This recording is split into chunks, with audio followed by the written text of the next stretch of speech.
Okay, hello everyone. Let me do a sound check. Just a moment, please.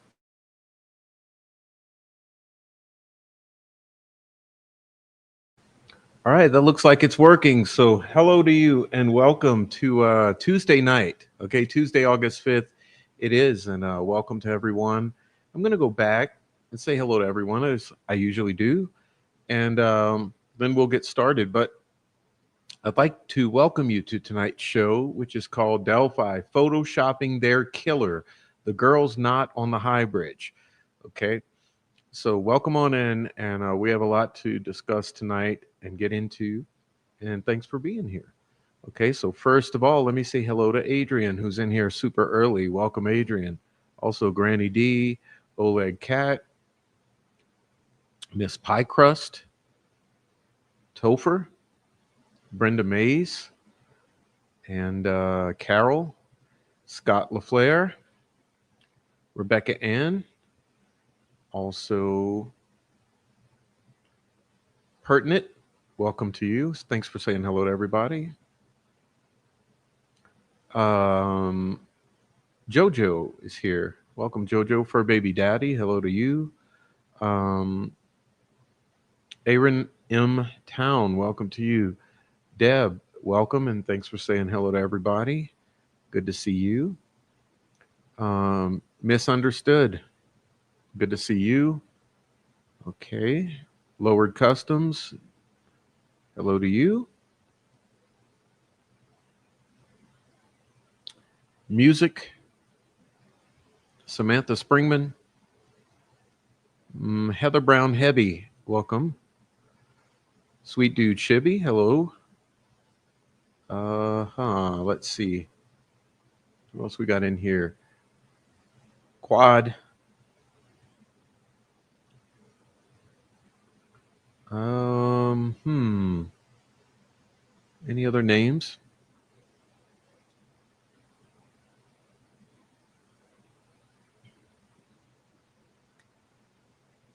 Heather Brown's reminding you all to please like, share, and subscribe while you're here. Do the YouTube thing. People do it, so please do it. Thanks for being here. If you're on the replay, please leave your name down below and a comment. Say hello to everyone. All my favorites read our comment section, so please do. All right, now Lisa's here. Welcome, Lisa. All right. Amy G. Hey, Amy. Welcome in. All right. Pie Crust, Carol, Adrian, Shibby, Deb, Lisa, Carol. All right.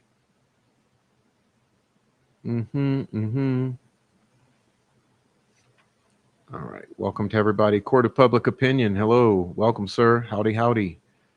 Good to see you. All right.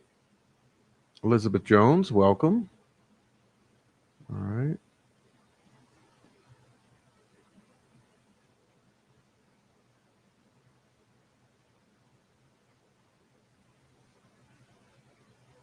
Just saying hello to everybody. Make sure I don't miss anyone.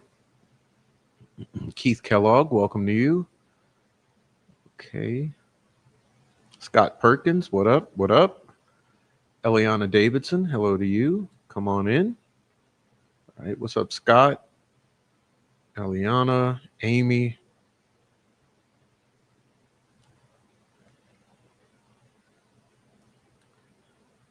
All right.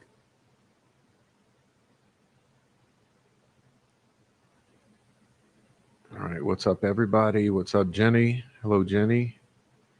All right. Eliana Davidson, Heather Brown, Amy, Elizabeth.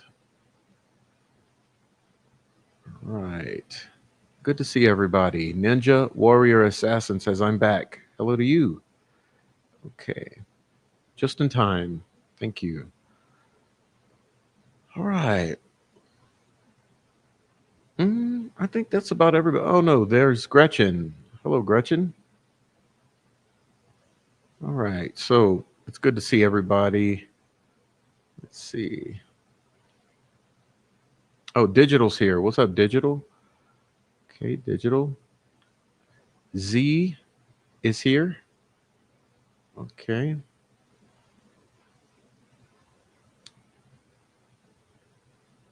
Who's their daddy 11? Welcome to you. Thanks for gracing us with your presence. Okay.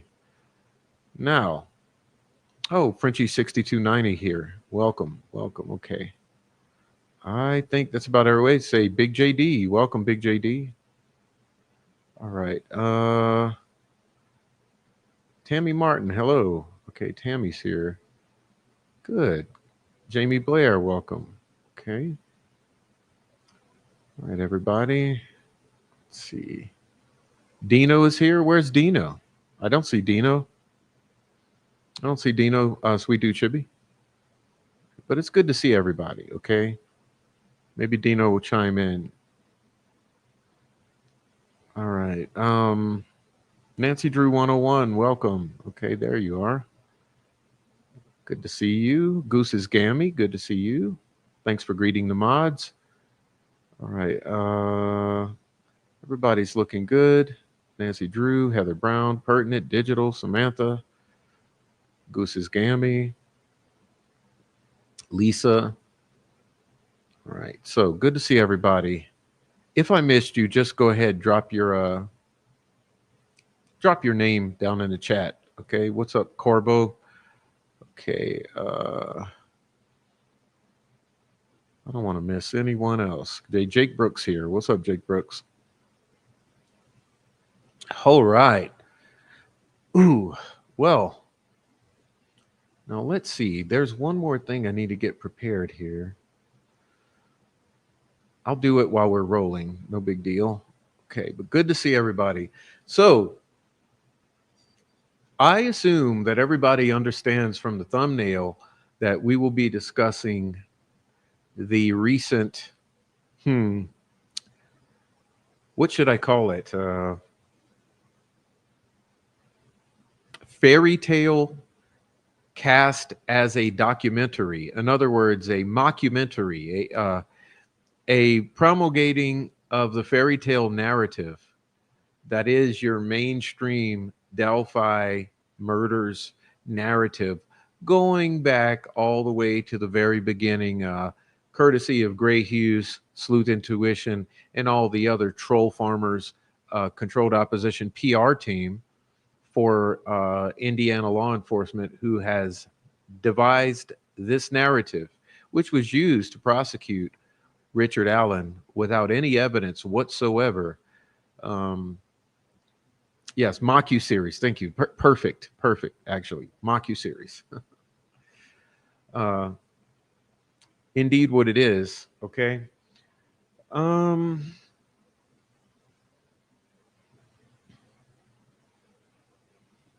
and I end up here with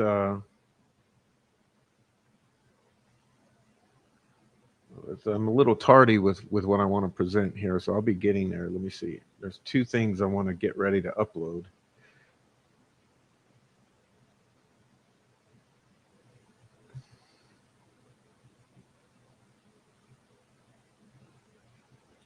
Let's see. So this one needs to be. There you go.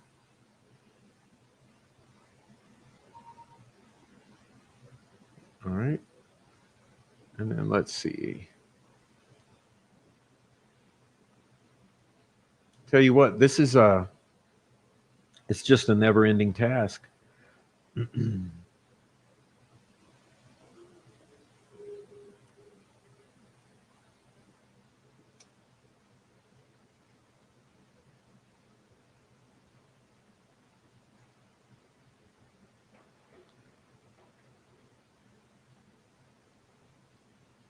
All right.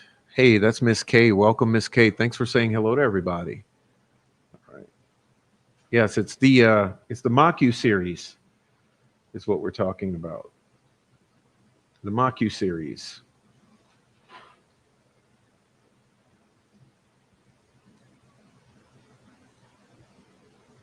And you think being late, I would have this ready, but I just forgot about these two slides um, until just this moment. So I don't want to miss out though, because it's important for the things I want to say tonight. So let's see.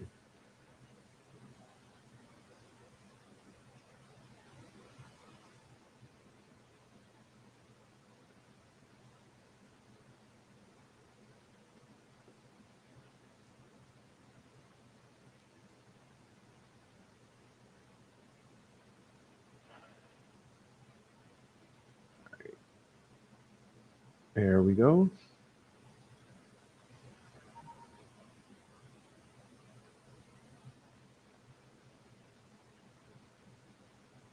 All right. So tonight's show will be for the newer viewer and the old head alike. Okay. I'm going to be looking to.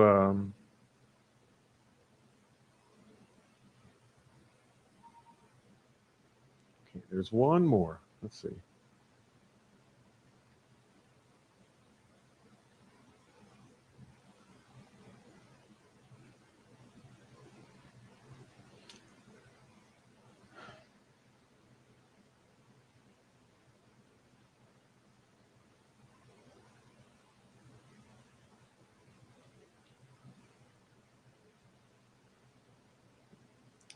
All right, we'll get to the other one later. Let's see.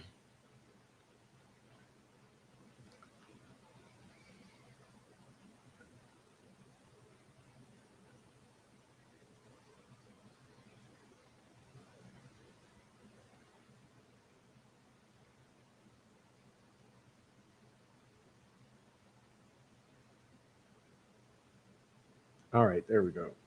Now I got all my things together now.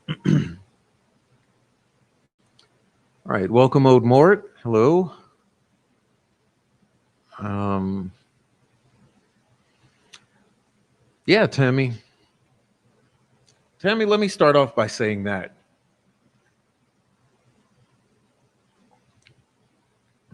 Okay, I guess I can do the Debbie Downer stuff first.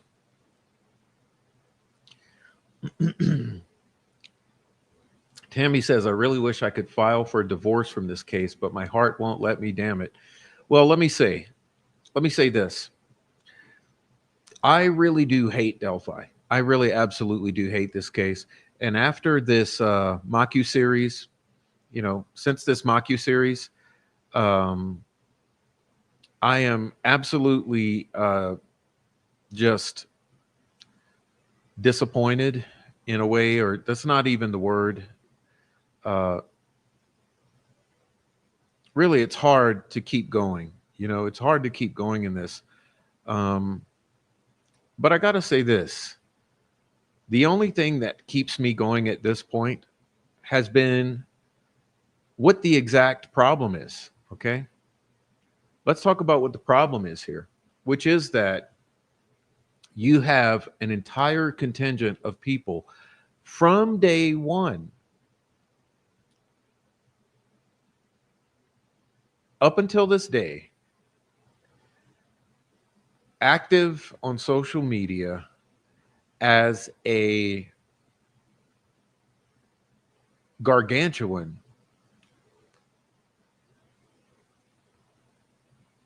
PR contingent aimed at protecting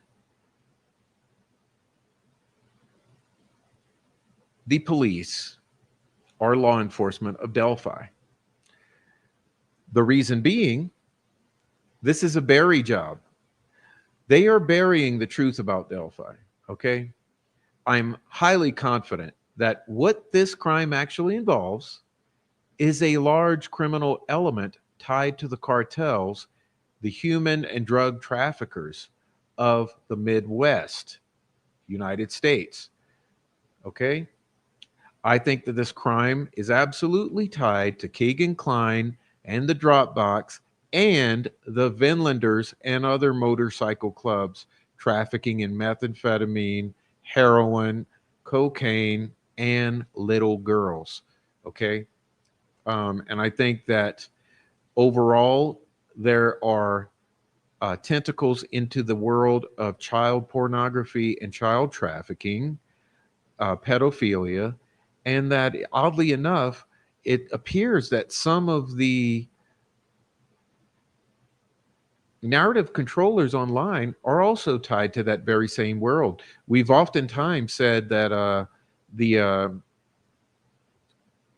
the dark web chomos run the Delphi case, and that's said somewhat tongue in cheek, but it's pretty obvious, and honestly, the Vinlanders as well. Okay, so I think what we're dealing with are the dark web chomos and the Vinlanders, and it's one and the same. You got one is the muscle.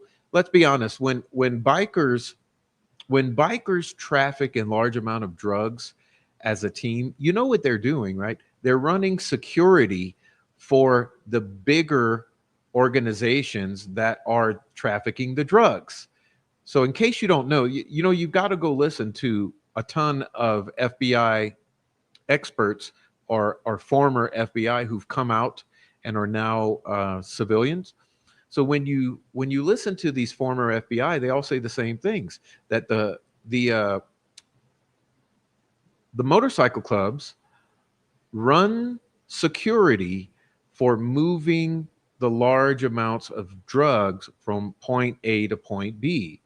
Okay. So if you have a situation in which you have this huge element of criminals who are tied to what eventually ends up in the murder of these two little girls. They're all involved in covering for it. The law enforcement is all involved in covering for it, and everybody running PR on the internet, especially on YouTube, but also on Reddit, Facebook, and Twitter. All of these people are protecting law enforcement, and it would be my assumption that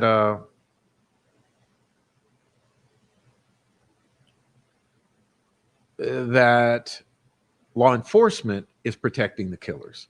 Now, that's pretty awesome, or pretty startling of a revelation to have, and it's something to have to admit. If you're going to try to admit that this case involves law enforcement covering up the murders of two of its own little girls, you know, but it is what it is. Okay. Now, uh,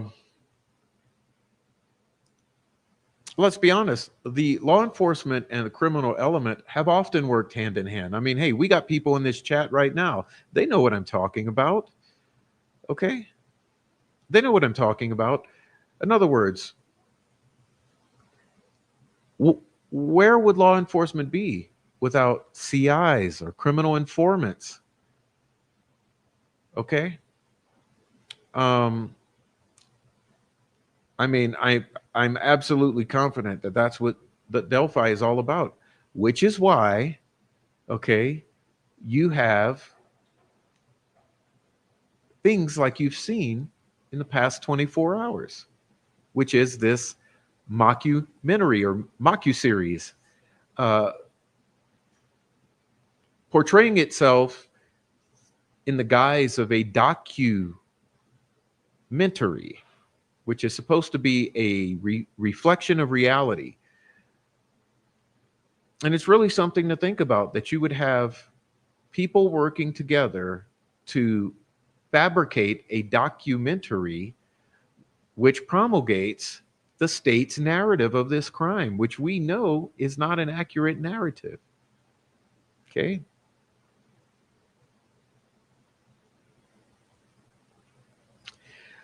And for 2 years now, I've been telling you that the troll farm and the mean girls work for the cops.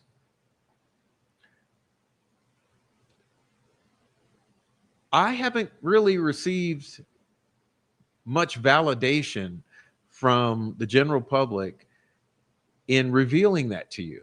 I haven't really received many pats on the back from people saying, you know what, uh, Prof, you're right. The troll farm works for the cops. And you know, I haven't heard, oh, Prof, you're right. The mean girls work for the cops.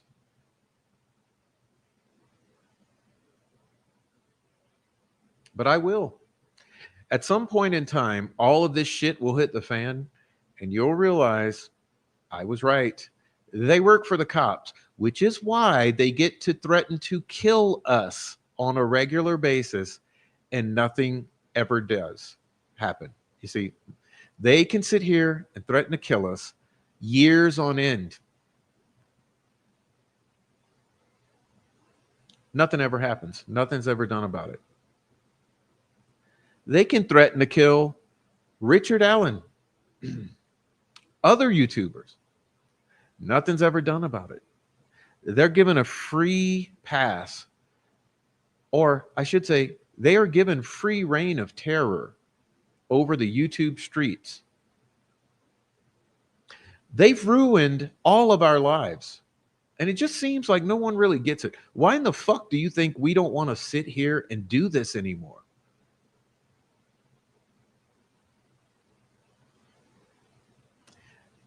They ruin lives. Think about the lives that have been lost over this case. Think about those who are not even here anymore, who are not dead, but they're still, they've been run into hiding.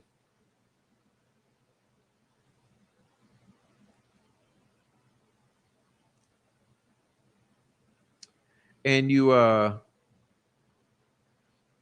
report it, you report it, you report it, and nothing happens. Law enforcement just pretends nothing happens. But let me threaten to kill someone one time on this case, I'm confident these law enforcement would be at my door. Okay.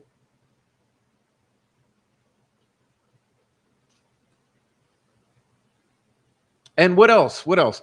They can relentlessly strike us. Okay. They can relentlessly strike us. You may have noticed that I took down over 400 videos because they were relentlessly striking my channel. And if I report them stealing my content, violating my privacy, my family's privacy, putting up my house on the internet, or anything else among the things that they do, nothing happens. Nothing happens. Okay. So I might as well just not even bother in reporting their channels when they violate my copyright or my privacy, because nothing's going to happen. Okay. But I get struck 35, 45, 55 times in 2 weeks. And I got to take down 90% of my content to protect my channel, to keep it here for you all. It's unreal.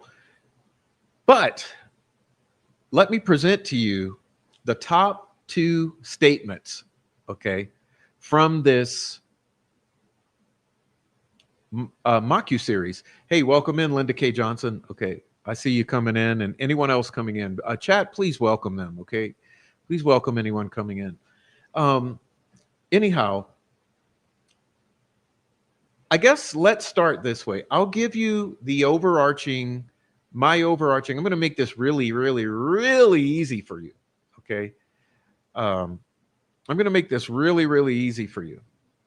Here is my review of Capturing Their Killer, The Girls on the High Bridge. Okay, my overall review is there's only one person worth watching in the entire 3 video series. Any takers? Anyone want to guess? Anyone want to guess? Okay, there's only one reason to even consume any of it. Actually, I recommend that you don't watch a lick of it. Okay, don't give Hulu your clicks.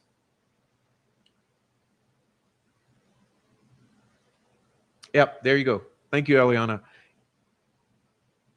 Kathy Allen. Okay, the only thing worth watching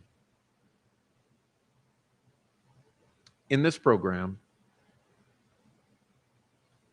is in episode number 2, the first 20, 30 minutes is Kathy Allen. It's a sit-down interview with Kathy Allen. And so for those of you who don't know Kathy,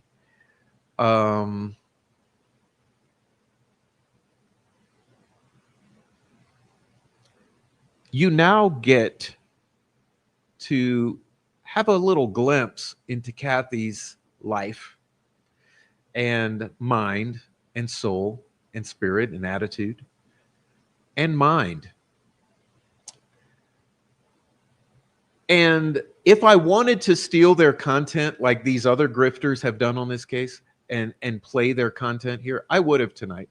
I don't want to steal Hulu's content and promote it for free over here for you. But let me say this. Remember that the mean girl said that Kathy is not capable of making decisions for Rick Allen. Remember, the mean girl said they don't believe that Kathy should be in a position to make legal decisions for her husband. Remember, they said that Kathy is not in the right state of mind to be able to decide what's best for Rick Allen, which is why they wanted to control Kathy, which is why they attempted to coerce Kathy, to smear bully Kathy, and to harass Kathy into signing a contract for their benefit so that they could obtain all discovery, all investigators' notes and research and materials, work product, and open 501c3s in the name of Richard Allen so that they could fundraise and grant write in the name of Richard Allen so that they could bury the discovery on Richard Allen and control the narrative on Richard Allen and make sure this prosecution or this conviction sticks for Richard Allen, and we would never see another thing again. And in the meantime, they'd be guaranteed a steady income for the next 5 years through these 501c3s.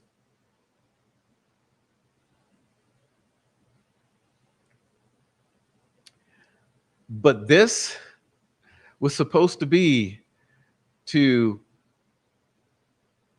take guardianship over Richard Allen. One thing you might not realize, they also tried to force Richard Allen to be declared mentally incompetent and Kathy be declared unfit to make decisions for him so that they could take control of all of this. But let me ask you this. If you have watched the little portion of this mockuseries in which wherein they interview Kathy, I think you could probably see for yourself right quick that Kathy Allen is very capable of making decisions for herself and in her husband's best interest. And not only that, she has a stable of attorneys to consult with in each and every one of those decisions. Let me just say that, because I think some people want to act like all you viewers are retarded. Okay, they'll actually try to gaslight you into believing that she's sitting there home alone, totally incapable of existing and of making decisions, but also they'd like you to believe that she has zero ability to consult with any legal professionals, when the fact is that she has a handful of lawyers. Just pick up a phone, okay, the click of a phone away.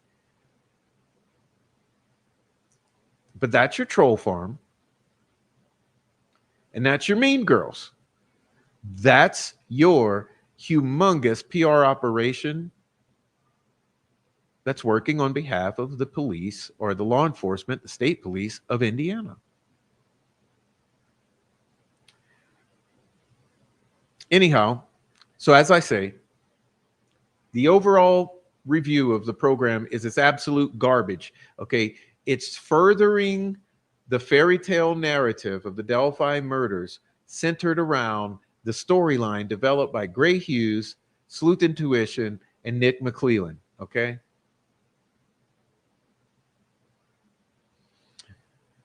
Now, furthermore, there's another special part. You see, the way they did this. Hey, thank you, Rebecca and Oleg Cat, for the super chats. I truly appreciate it. Thank you for that. Everyone, please support the channel as always. Okay. Thank you. I truly appreciate it. Okay. But let me say this. There's another thing. Okay.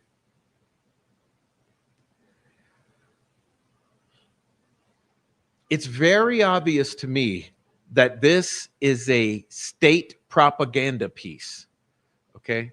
It's basically a piece of state propaganda. It's made to further the agenda of law enforcement and the Patty family and the killers. So as part of this way this was put together, though, they actually went and they took Two individuals. Okay. They took a troll farmer. They got the main Patty spokesperson. That's right. The official, unofficial spokesperson for Becky Patty. Okay. Chomo, the Chomo. They got the Chomo and they got the Homo. Okay. And they got the Chomo. And when I say homo, I don't mean Homo. I mean Hoemo, the Homo and the Chomo. And they got the Homo and the Chomo. And what this is the troll farm and the mean girl, the uniparty. Okay. So they got two individuals from the YouTube community, a Chomo and a Homo. And they allowed them to be the representatives of the voice of the people. And I think the most amazing part of all this is that the Chomo and the Homo made two incredible statements back to back.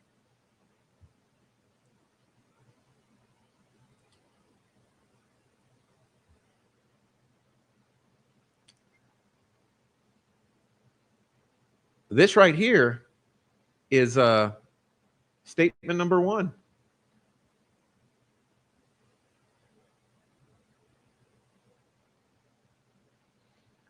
It was our job to help law enforcement. Okay. Did anyone notice this statement in the Maku series?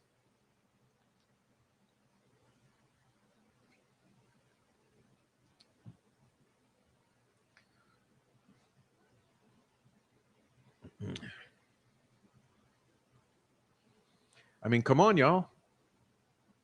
Surely no one missed this one here.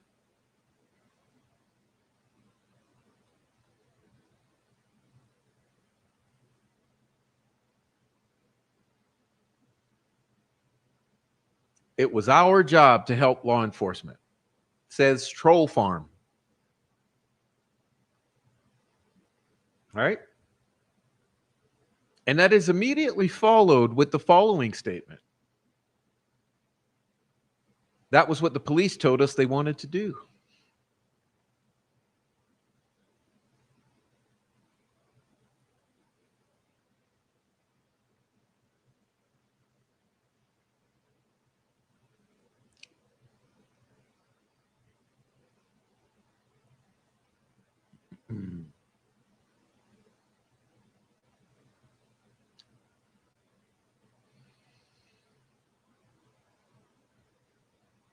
I mean, I'm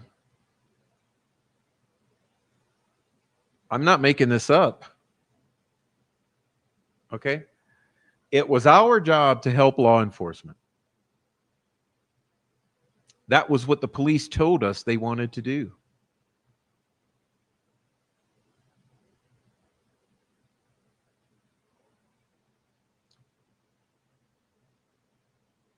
Now, you see, for years, I've been sitting here, the recipient of death threats, of harassment by telephone, by email, by United States Postal Service, and by internet.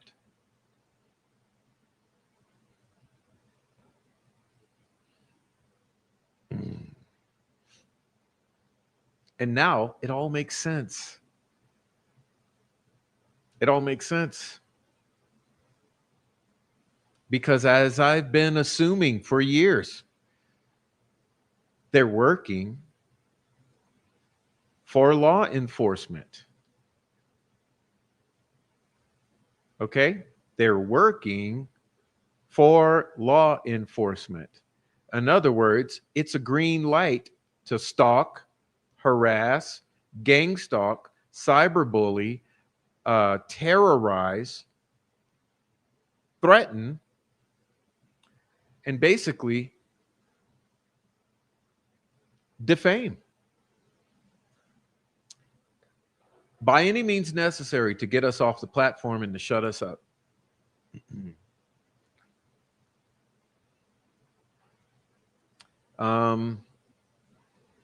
But it's our job to help law enforcement. That's what the police told us they wanted to do.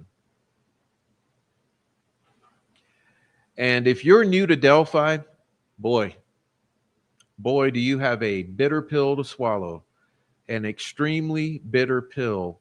A hot coal is what you'll be forced to swallow, because you're going to have to understand that this case is infested with compromised parties, narrative controllers, law enforcement shills, okay?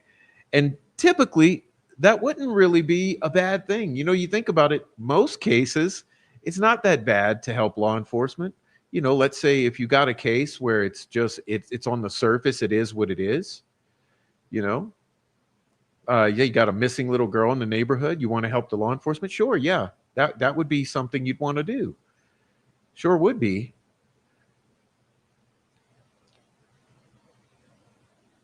But not in this case. Not in this case, because in this case, you've got an entire contingent assisting law enforcement in burying the truth about this case. I mean, look at what happened with Keegan Kline's whole deal, right? What'd they do? They did the absolute inconceivable, which is that they gave him the max possible time for his alleged crimes of spreading CSAM. And they played stupid on the whole thing about Delphi, especially the fact that he's the reason the girls came out to the trails, or allegedly came out to the trails in Delphi. He lured them out there. He was communicating with them. He was operating a drop box that opened up the biggest CSAM investigation in Indiana history.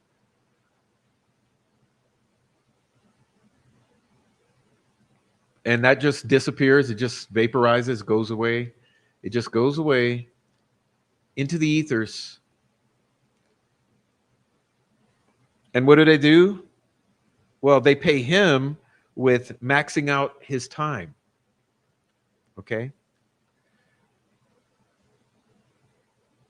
But we're not supposed to think that we're not supposed to say anything about the potential connection between Keegan Kline, the Dropbox, and Delphi, because of course, even though that's extremely reasonable to put together, it's not supposed to be a thing.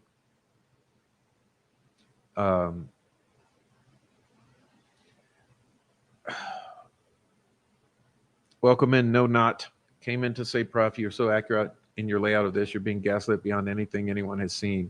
Complete inversion of the truth on this. Thank you. That's how it feels.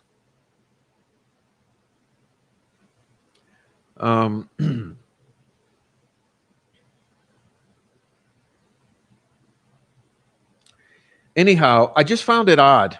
Okay.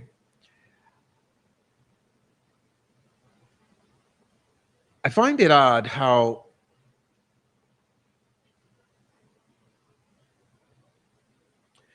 you've got the troll farm. Okay. I described to you what the troll farm is. Okay. The troll farm is a contingent of locals. Okay. So when you think of troll farm, primarily you need to be conceiving of a whole bunch of central Indiana locals who are poverty stricken, have criminal histories a mile long, really deep in methamphetamine, and also possibly sex crimes. Really tight knit with the biker clubs. A couple Freemasons in the mix.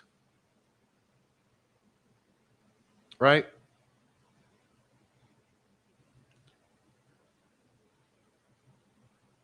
Meth head,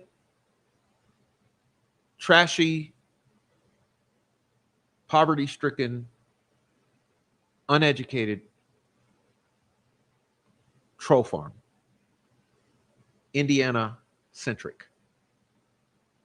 Well, then you've got the controlled opposition. The controlled opposition are highly educated, really highly educated group of individuals, most of them not from the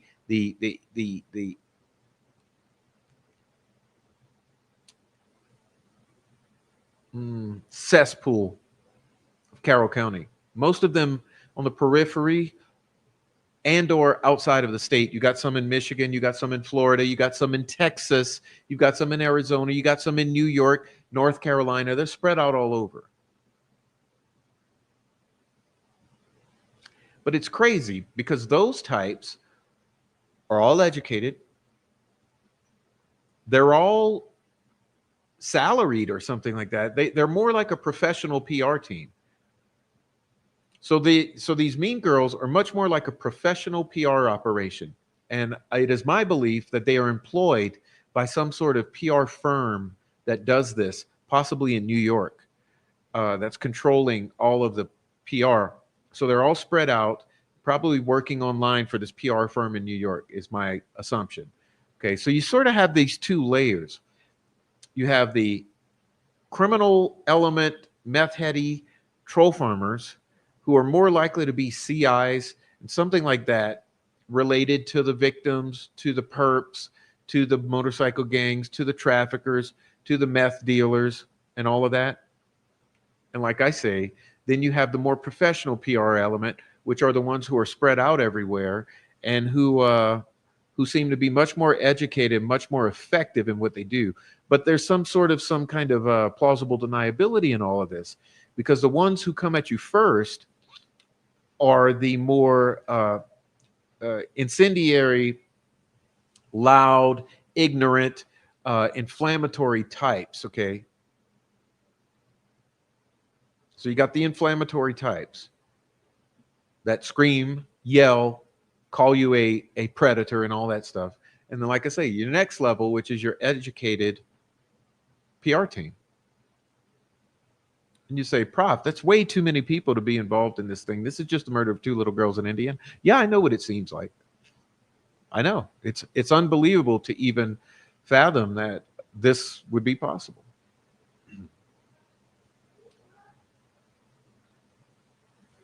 All right.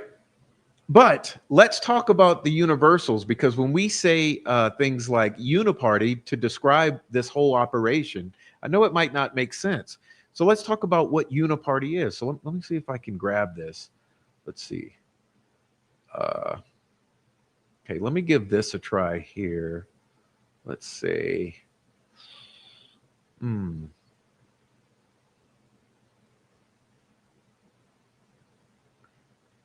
try to see how quickly I can get this onto the screen. CCC.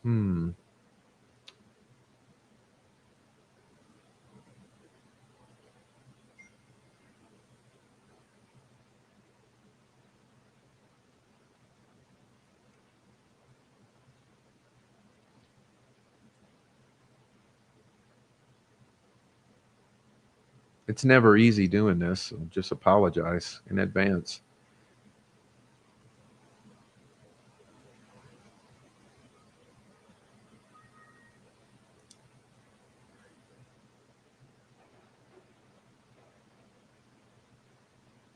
Come on, Prof.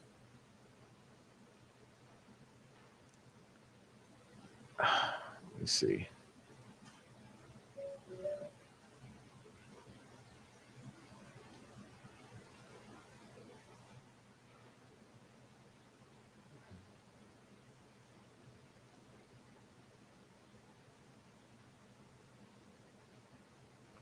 All right, here we go. Thank you much, Queen of Swords. Thank you. All right.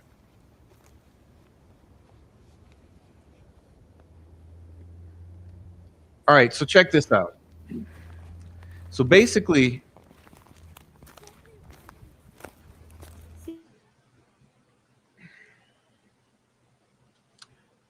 so one of the things is this. You are supposed to believe that this is legit.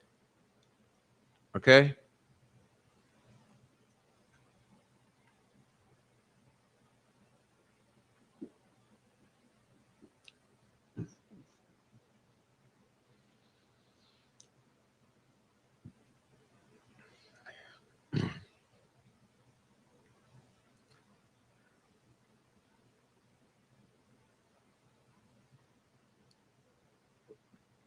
So the interesting thing here is they've thrust this upon the community. Okay. They've thrust this upon the community, and we are supposed to believe that this is an actual legit piece of footage when nothing appears legit about it. Okay. Furthermore, I've already confirmed this was created on March 9th, 2025.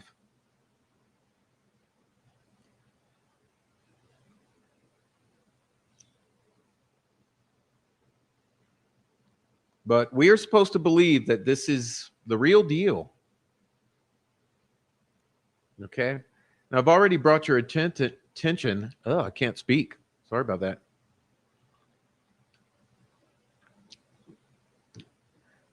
I've drawn your attention before to the fact that these are sweatpants she's wearing. That's one of my breakthroughs.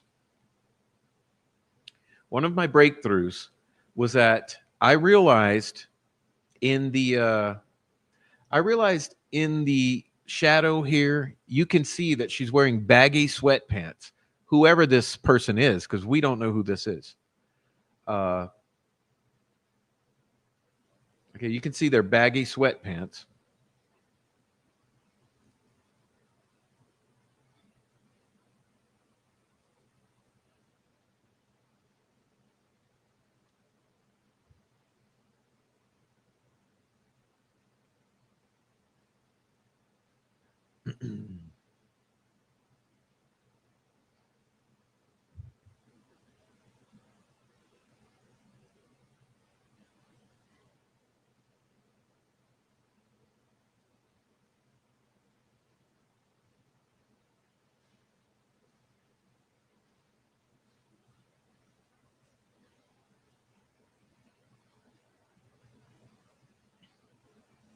So one of the layers of disbelief that you have to suspend, okay, one of the layers of disbelief that you have to suspend is that you see the baggy sweats.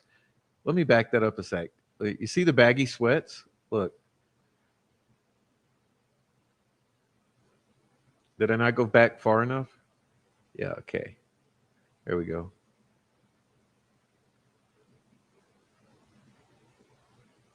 Baggy sweats.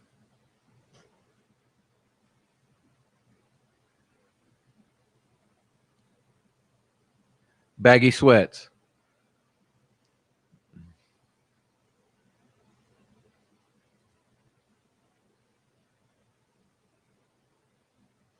Baggy sweats.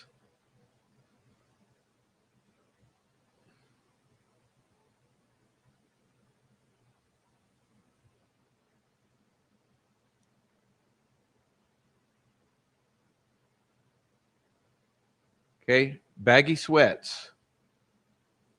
Flopping in the breeze. You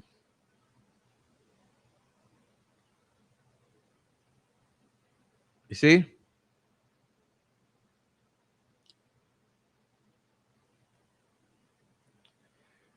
And you're supposed to believe that all of these colors make sense. Have you ever seen anything close to this? Here's another frame that I like to show. I like to use the word cinematic. Okay, cinematic. This piece of footage has cinematic qualities.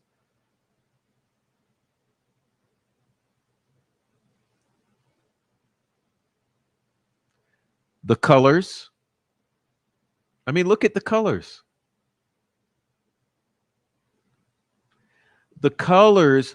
How many of you remember this movie called was it called What Dreams May Come or something like that? You guys remember that movie? Let me type it in. It's like a 90s movie with Robin Williams.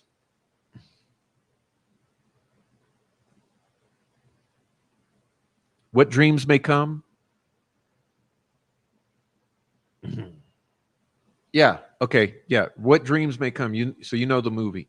This piece of footage has the color profile, the cinematic quality of what dreams may come.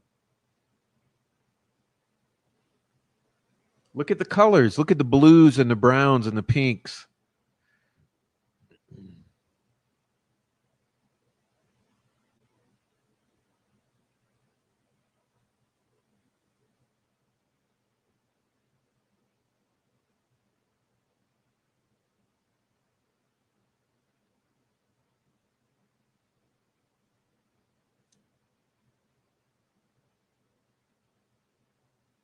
Anyway, what dreams may come. It's got this cinematic over what's the word? Saturated. It has an oversaturated feeling to it in the colors. All right. It's also got sound that is a little unusual. You know, if you listen to the soundtrack, I did a thorough exploration of the soundtrack of this, which you can find on my playlist where I go through the sound. Uh, the profile of the sound is not quite normal. Okay. It actually seems like a product of Disney or NASA. Remember the whole rumor, the whole blah blah blah about, oh, it was sent to NASA and Disney. It was sent to NASA and Disney. NASA and Disney helped. Well, damn, honestly, um, it has that vibe, right?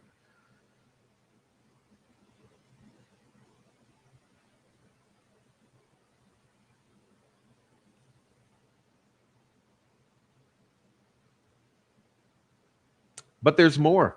Let's see. There's more. There's also stuff like this. Let's see. See if I can grab this.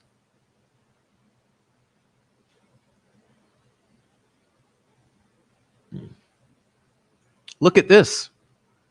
I mean, you could almost say the same for this.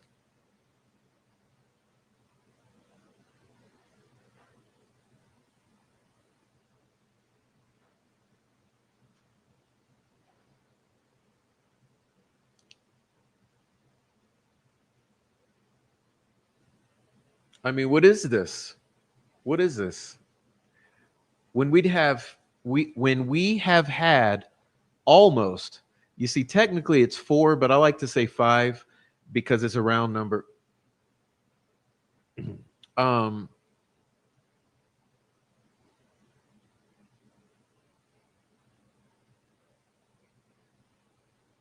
we've had four Photoshop experts. And when I say experts, I don't mean they just figured out this year how to put it in a piece of software that will tell them.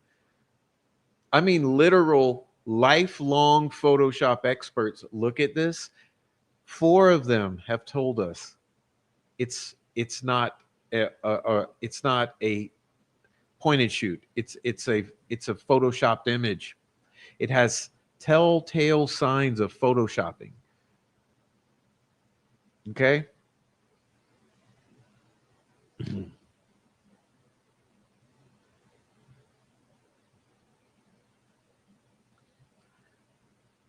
But even our Maku series put this across as a legitimate photograph, okay?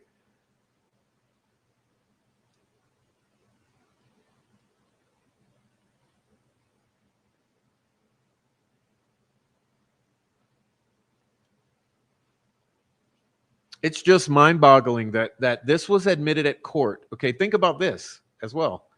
This was used to convict Richard Allen. I mean, do we not think this is serious? Like, since when are you supposed to be able to use fabricated evidence to secure a criminal conviction?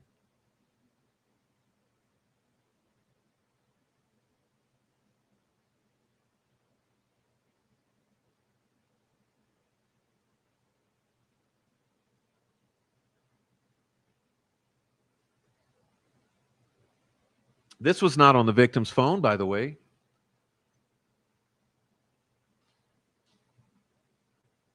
Not at all. But like I said, okay, look at this, right? Look at that. And then look at this. Let's see.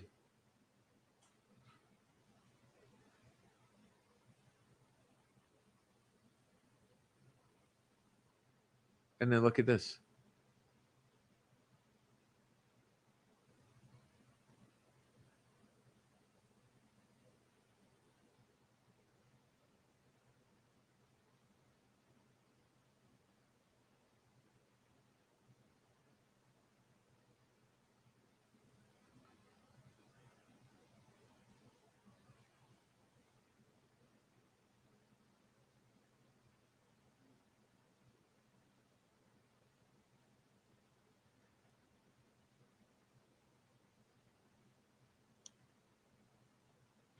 Okay. But these things are supposed to make all of this real. Right. And then we've got this.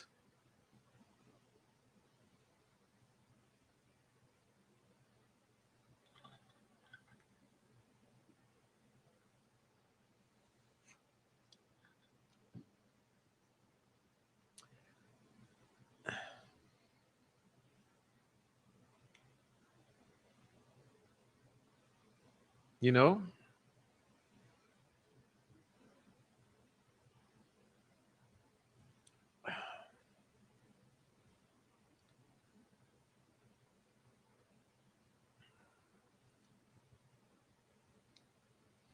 Disney, NASA.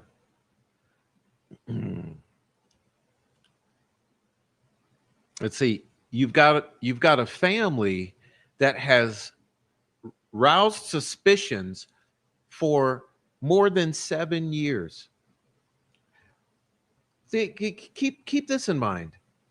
Is it just the prof who sat here saying, I'm not sure all those family members are telling the truth about these circumstances, about this case? Is it just me saying that?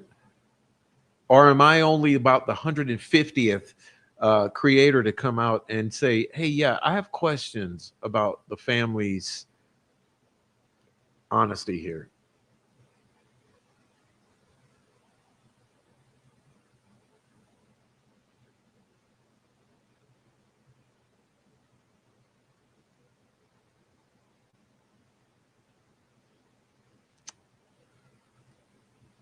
I mean, remember that the family gave the troll farm a dinner. Remember, the family hosted the troll farm a dinner during trial, thanking them for all their hard work.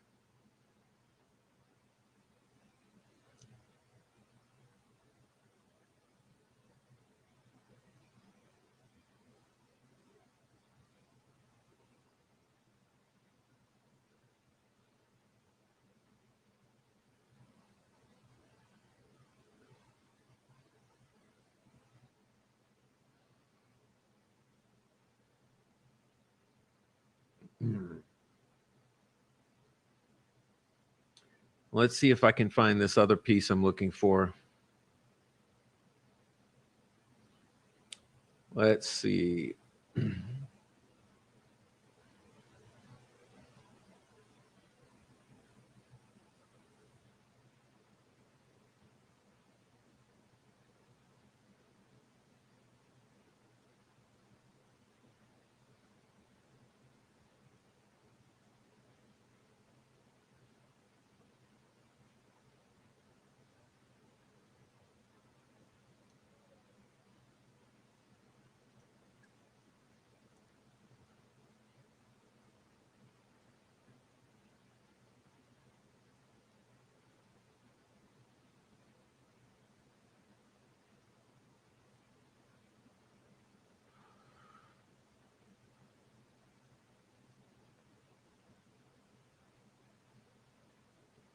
Let's see. Got to find it.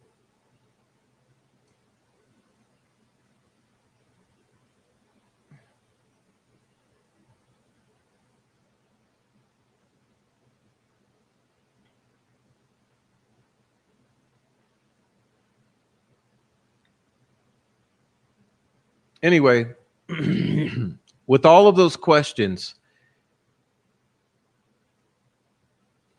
here's the part it's going to make you want to pull your hair out, right? I'll read this for you.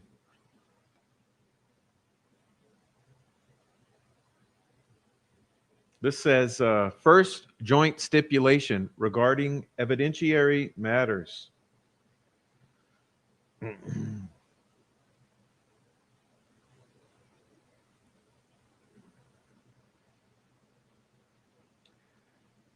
Comes now the state of Indiana by Deputy Prosecuting Attorney Stacy L. Diener. The defendant, Richard M. Allen, by counsel Bradley A. Rozzi, and the parties having reached an agreement regarding the admissibility of certain items of potential evidence and matters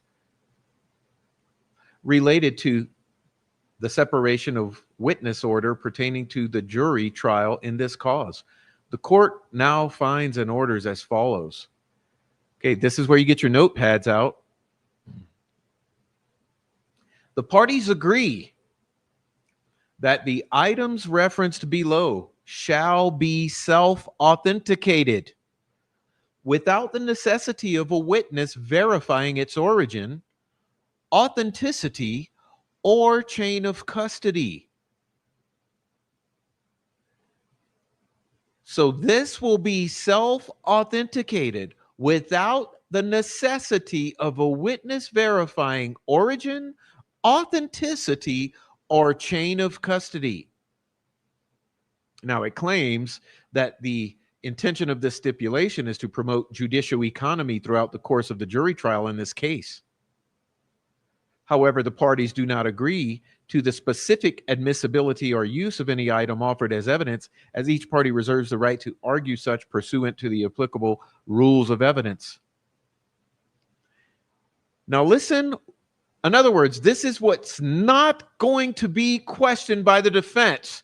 Let's put this in very simple baby words. This is what the defense ain't going to question. All in-cell video recordings of Richard Allen while at Westville or Wabash. All video recordings of Richard Allen creating through the use of a handheld camcorder utilized by IDOC staff when Richard Allen was transported outside of his cell, unless said recordings include confidential communications between Richard Allen and his treating psychologist or psychiatrist. All door sheet notes from inmate companions or correctional officers, so long as said companion or officer is called as a witness and testifies at the trial in this cause. All medical and or mental health records provided to the parties by Indiana DOC or its agents by way of discovery request in this case, so long as the author of the mental health record and its contents is called as a witness at the trial in this cause. Okay, sounds reasonable enough, right? Let's take a pause here. So far, the first five sound reasonable. Do they not? This is how you usually do things. You know, even Charles from Troll Farm told me this is how they do when they lie as Troll Farm. They put something legit in the beginning, they put something legit at the end, and all the shit in the middle they make up. Well, kind of interesting here because the first five, not really a big problem. But here's where it gets problematic. Let's look at these.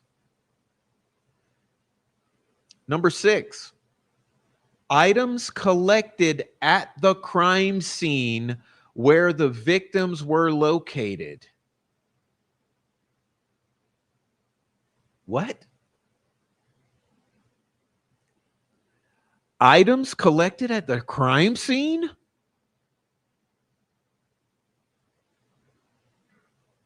Wait. Let's back it up. So the defense ain't gonna question items collected at the crime scene? Well, shit, that involves the phone. That involves the clothing. That involves whatever's on the phone. That involves the sticks, the DNA.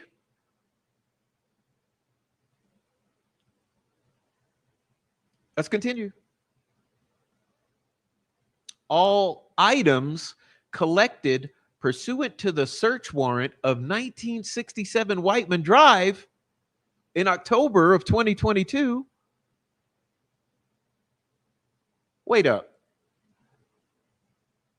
Back to this. Defense ain't gonna question anything collected at 1967 Whiteman Drive in October of 2022.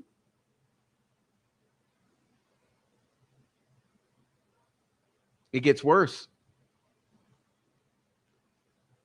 Because I think y'all not ready for the level of nefarious shit that we are looking at.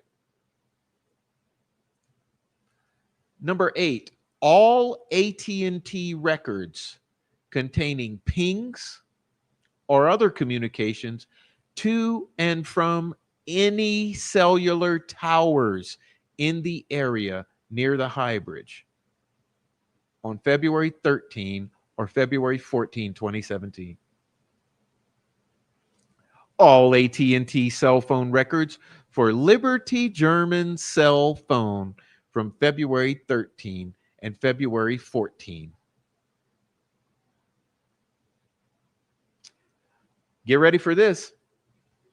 The chain of custody for Liberty German's cellular phone. Wait. Bringing it back to paragraph 1. So the defense ain't gonna question anything from AT&T regarding the towers or Liberty cell phone.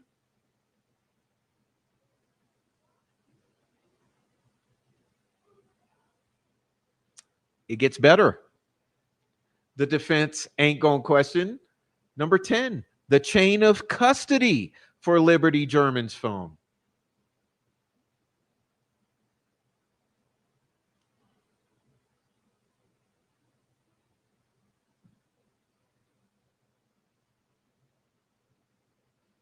It's just unbelievable. And listen, this is for judicial economy. Is that also why the defense rested early for judicial economy? Because those days that you wasted by resting early could have been spent challenging this evidence.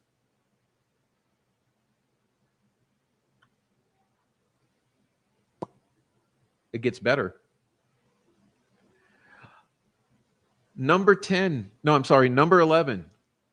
The chain of custody for the firearms tested by Melissa Oberg.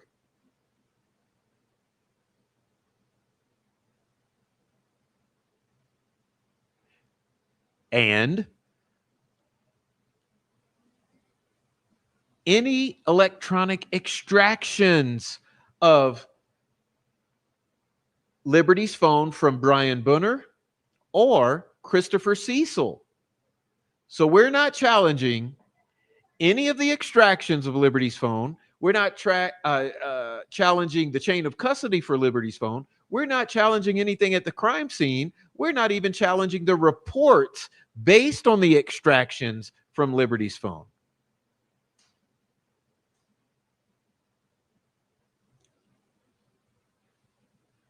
It gets better. Number 14, the extraction of Derek German's phone. That's right. The extraction of Derek German's phone.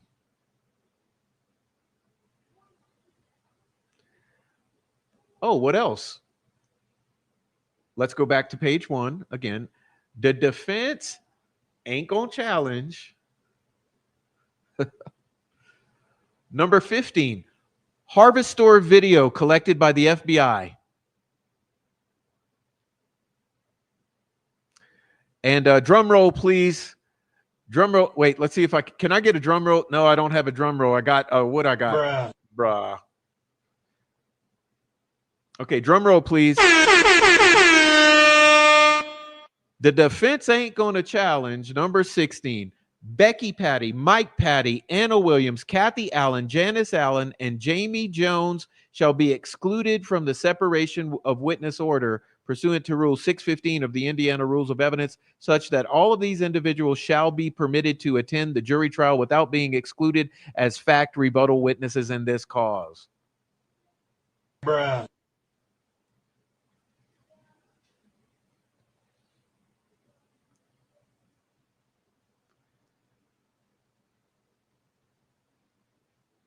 Again, that's the first joint stipulation regarding evidentiary matters. Now listen up. This is from, drum roll please, pew, pew, pew, pew, pew, pew. First day of trial. Look at it. October 18th, 2024. Very first thing they did.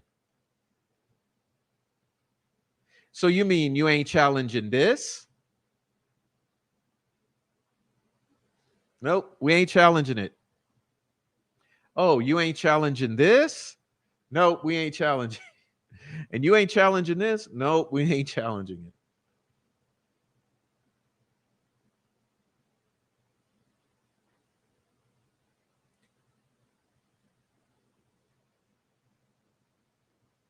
So,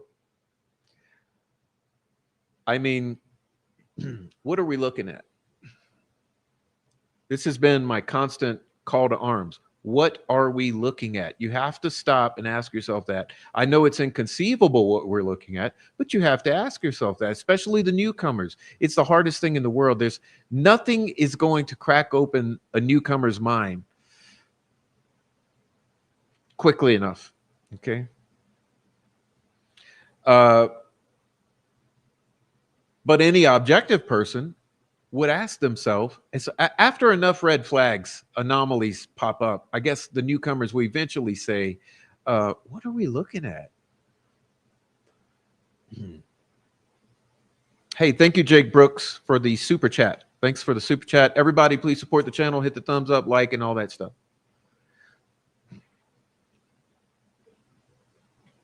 But I mean, the fact, I mean, just once again, you know what? I feel annoyed, like I have to annoy you right now. Let's go back again and do a little bullet point checklist. Okay, what is the defense not going to question here? Let's see. Once again, anything found at the crime scene, anything found at 1967 Whiteman Drive, anything from AT&T, anything about the victim's phone, including the chain of custody, anything about the firearms tested by Melissa Oberg, anything about the cell extractions of the victim Liberty German or her father Derek German. Also, we won't question the Hoosier Harvest Store video.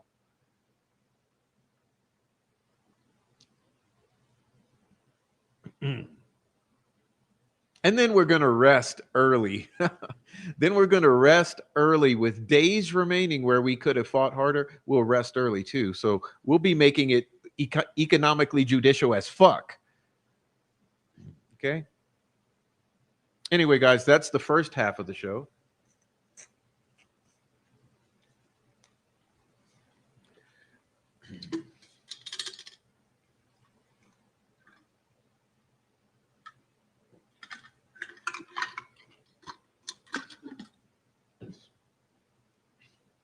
Now, I'll just ask you all to meditate upon all that. And we're going to move into the second half because remember, this is called Delphi, Photoshopping Their Killer. The Girl's Not on the High Bridge, a debunking of the Hulu mocu-series about Delphi, in which they promulgate the state's fairy tale narrative. Okay. Now, here's another thing. It's time for us to turn a corner, okay? And the corner that we're going to turn is, I think what we should do is hypothesize what might fix this series. Because remember that, how would I say it? The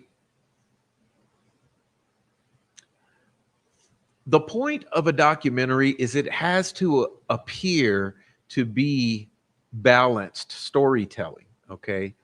So don't be fooled by that, because yes, they did allow Kathy Allen to sit there and provide some balance to the Patty family, right? Just like they let a mean girl sit there and provide some balance to the Chomo Meister. Well, they also allow the defense attorneys to talk about Odinist, Odinist, to provide some balance to the lone wolf Richard Allen killer. But remember, we're not talking about Odinist, okay? Odinist is a fantasy in this case. Odinist was the stupidest decision Andy Baldwin ever made, okay, to use that term. We're talking about, I think, black magic. Okay, now let me remind you what we were looking at here at this crime scene. Let's see. Let me get this. Where is it?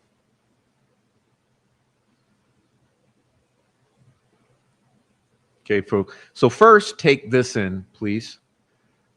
Take this in here. All right. Take a look at that.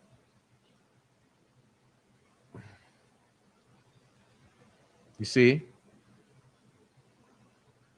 So you got that thing, right? Now I want you to take a look at this.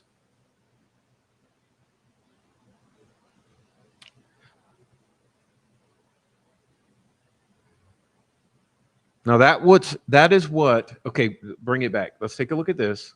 Look at Abby on the left here. On the left is Abby.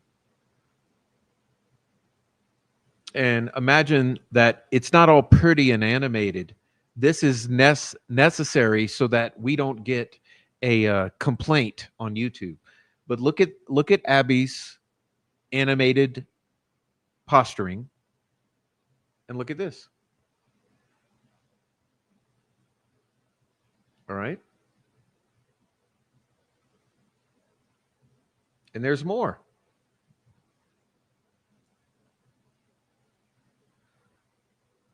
So you've got that, and you've got this.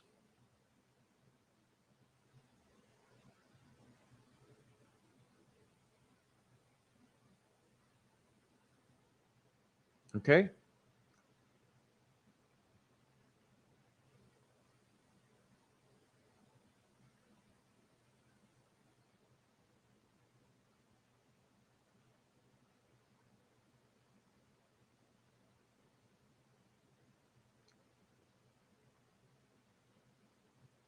Now look, this screams of witchcraft. In case you don't already know, this screams of witchcraft or magic with a K. Okay. Furthermore, I mean, I guess I should also do this because this needs to be done. Unfortunately, I hate to do it. It's more looking at stuff. But let's see. I want you to look at this. Let's see. I had put this together. Oh, I'm not going to be able to find it in time. No. Sorry, I don't have it. Let's see.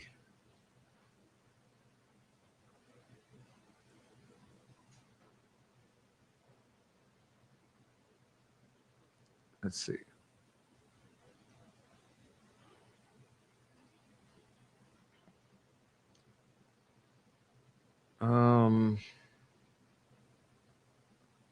No, I'm not able to find it in time. Apologize. But basically, what we're looking at here, in my opinion, is a tableau consisting of tarot posturing, wherein one is postured as the hangman and one is postured as the magician. Okay, so I truly do believe that you had Libby here was strategically placed into a tarot configuration in her staging as the magician. And you can see she's holding a tree almost like a lantern or a torch. Okay.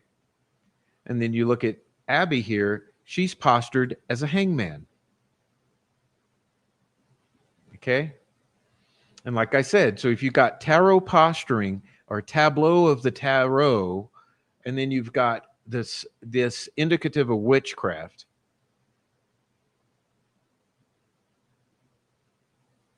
Okay.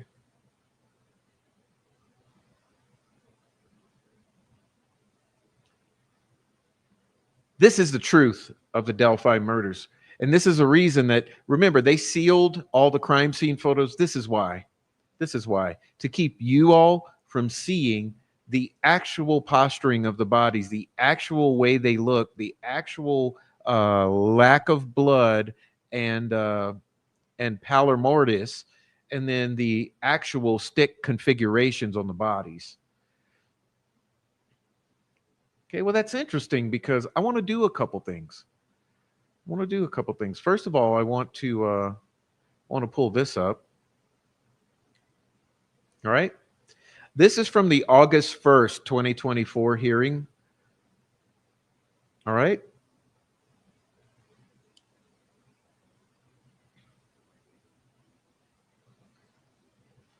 Remember, we're going to try to get a somewhat of a maybe a glimpse of what is not the fairy tale narrative. Okay. In the little time we have tonight. But let's take a look at this. Okay. Kevin Murphy. Okay. State and spell your name, Kevin Murphy. Okay. What does everyone call you? Murph. Okay. Murph is good. All right, Murph. Why are you here? I have a subpoena. Give us a little bit of a background. I know you did this on Tuesday, but we're back on the record. So just a brief background. What do you do now? I'm a police officer. The name of the town is Beverly Shores, Indiana. How long you been doing that? 2 years. Before that, I did the shop teaching for a while after I retired from state police in Valpo Community Schools, a short stint at Valpo University, and then I did court security like officers do here in Porter County, which is in Valparaiso. Something like that. Okay. And then before that was at state police from June of 95 to July of 2021. All right. And did you leave on good terms? Yes. Meaning retired. In good standing? Yes. In good standing. Okay. I want to direct your attention to your involvement. Were you involved in the Delphi murders investigation? Yes, I was. Can you give the judge an idea of the time frame in which you were involved? The first day would have been right after Martin Luther King Jr. Day, which would have been February 21st of 2017. Okay. And all the way through October 1st of 2019. And I can't remember, I think I asked you Tuesday, but were you on this Delphi death investigation the entire time? And that's what you did the minute you got up? Or was it days that you didn't work on that? There were some days when we had details at the FBI Joint Terrorism Task Force. The main office was in Indy, but we worked out of a sub office in Merrillville. Okay, when you first got involved, just give the judge an idea of, were you in a room and there's a bunch of people? Did you meet one-on-one with somebody? How did all that go down? Early on in this investigation, we were all in the old Delphi town hall upstairs, sometimes hundreds of officers.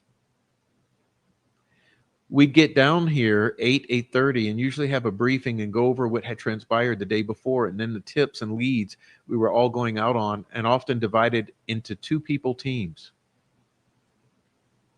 And how much information were you being given in the mornings at these briefings, and who was giving that information? The information generally came from unified command. Oftentimes it was Lieutenant Holman. It might be Sheriff Liggett. It might be Detective Keith Hammond, just depending on the day. Wait.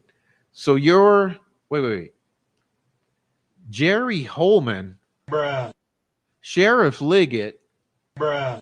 or Keith Hammond? Bruh.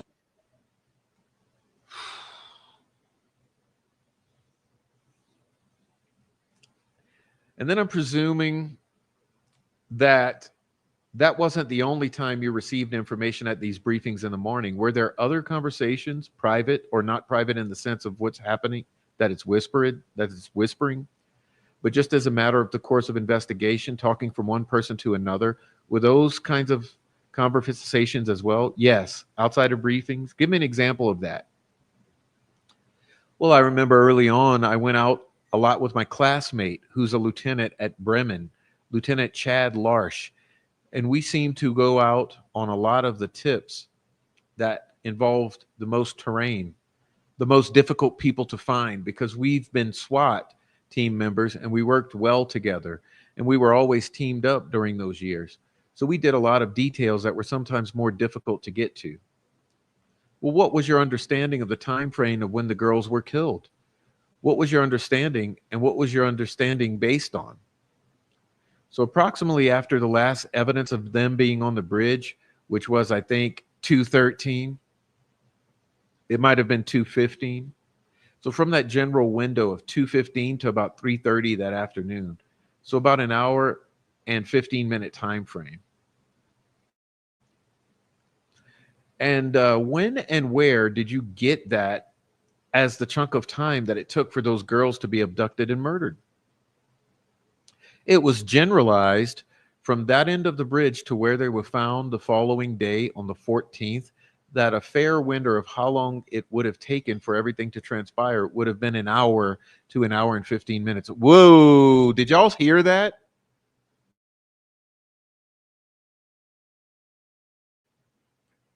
Hold on. So the way they came up with this time frame, are you telling me the way they actually came up with this time frame is a hypothesis?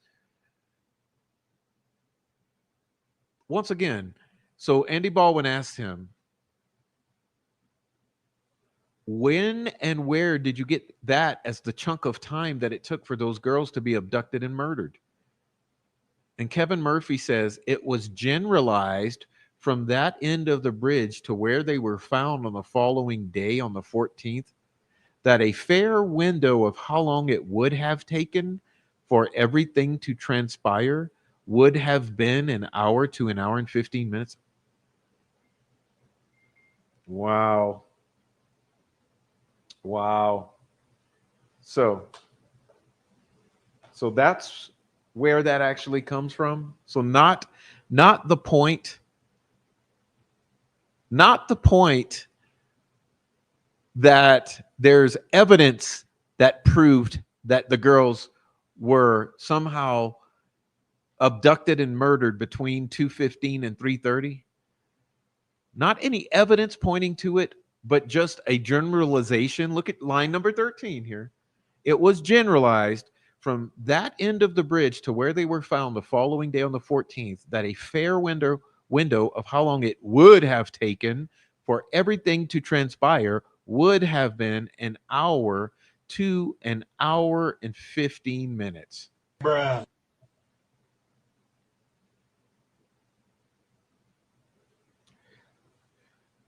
And was there ever, to your knowledge, was there ever any consideration that the time of death was some time outside of those two frames, 2:15 and 3:30?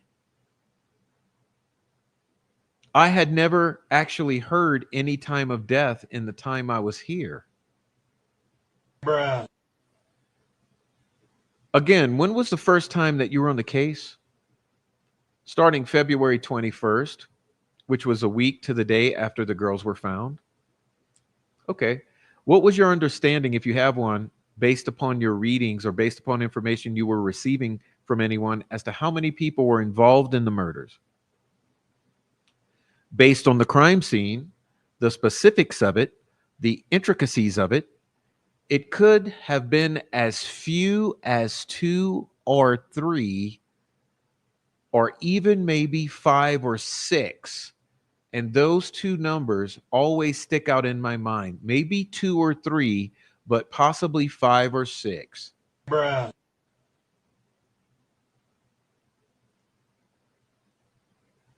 This is ISP Officer Kevin Murphy.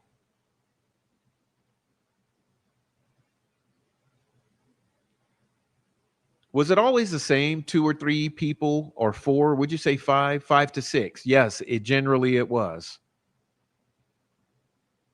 Okay, so was there a time when you got involved in a part of the investigation that took you to Rushville, Indiana? Yes, there was. Tell the judge about how that happened and what happened with that investigation. Prior to Christmas of 2017, the week of Christmas, if I'm right, we received a tip that stated a subject from Rushville, Indiana, had admitted to a family member that he was involved in the crime. Okay, and who was that person that was, I guess, had confessed to the crime or admitted to participating in the crime? Yes, his first name is Elvis, last name is Fields. Okay, and I know you said that came in from a tip. Do you know who the tipster was?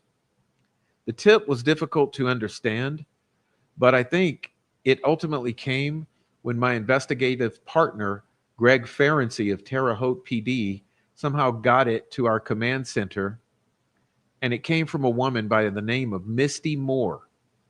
Okay? And she was associated with family members through Rushville of a sibling of Elvis Fields.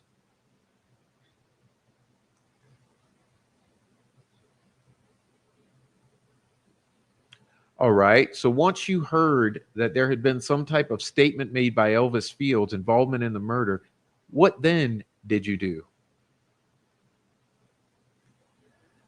Detective Roland Purdy and I went down there. I believe the date would have been January 7th. It was a Monday after the holiday of 2018. Okay. And what did you do when you went? You said you went down to Rushville?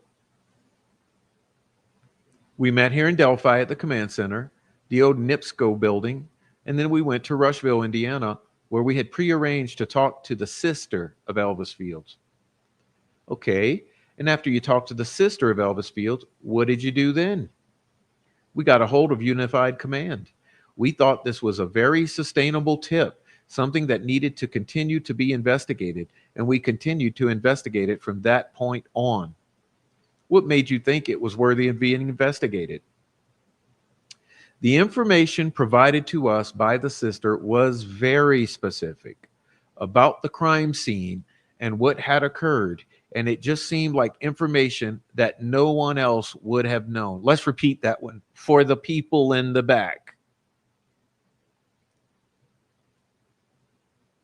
The information provided to us by the sister of Elvis Fields was very specific about the crime scene and what had occurred, and it just seemed like information that no one else would have known. Bruh. And then what happened next? A day later, we met up with one of our sergeants in the drug enforcement section. The following day, I believe, was a Wednesday. We met up again with Mary Jacobs and attended to have her, through a recorded call, speak with Elvis, who was living with a sister by the name of Joyce Moffett in a little village called Dunkirk, Indiana. Okay, and what happened then? We did the controlled phone call. She was very anxious about it. We tried to keep her calm down during the call, and Elvis didn't really give any indications of any involvement. And then the call went south when she just blurted out, "Elvis, why did you kill those 2 girls?" Okay, that caused the call to go south immediately. Yes. Okay, what happened after that? Through the process, I had met with prosecutor Nicholas McClelland about the lead we had. He said something to the effect of, "If it's got legs, run with it. Keep me in touch. Go get them." Okay. And Roland Purdy and I eventually made arrangements to take Mary Jacobs for a polygraph. I don't remember the exact date, but it was within a couple weeks after that at the Indianapolis lab, where we were there for that entire polygraph, the two of us. We watched the polygraph. And what was the purpose of the polygraph? Just a request of our investigations division to see would there be any indications of deception, or was she truthful? Was she believable? And did the results of the polygraph cause you to continue on or stop? And here comes McClellan. Judge, I guess I don't really have a valid objection for this question, but this absolutely is not admissible at the trial level. So I'm not sure that the court should consider for a third party motive. So I'm going to object. Anything about a polygraph is not admissible at trial. There's no exceptions I know of.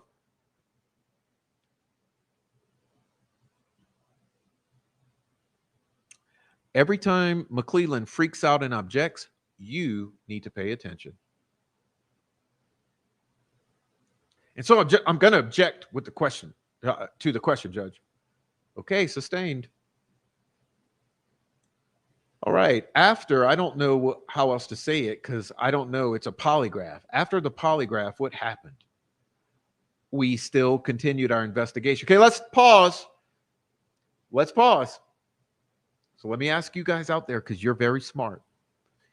If the point of the polygraph was to either stop the investigation if she was being deceptive, showing signs of deception, or to continue the investigation if it had legs, and he continued and they continued, what do you think the results of the polygraph were?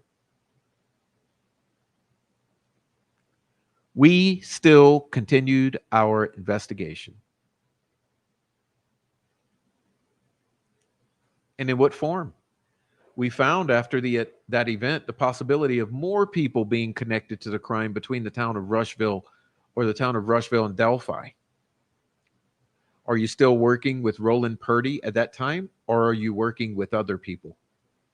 At some point, Roland Purdy was assigned or reassigned to his FBI task force. It's out of Fort Wayne, I believe. But I started working primarily with Greg Ferenczi, who provided the initial tip on Elvis Fields. Okay. And due to the nature of Rushville being where it is, we developed a liaison through their PD, who at the time was the assistant chief, Todd Click. And so there's kind of three guys. Let's go through kind of what each guy is doing. What was Ferenczi's primary role, if he had one? Mainly, he did the social media aspects of the case.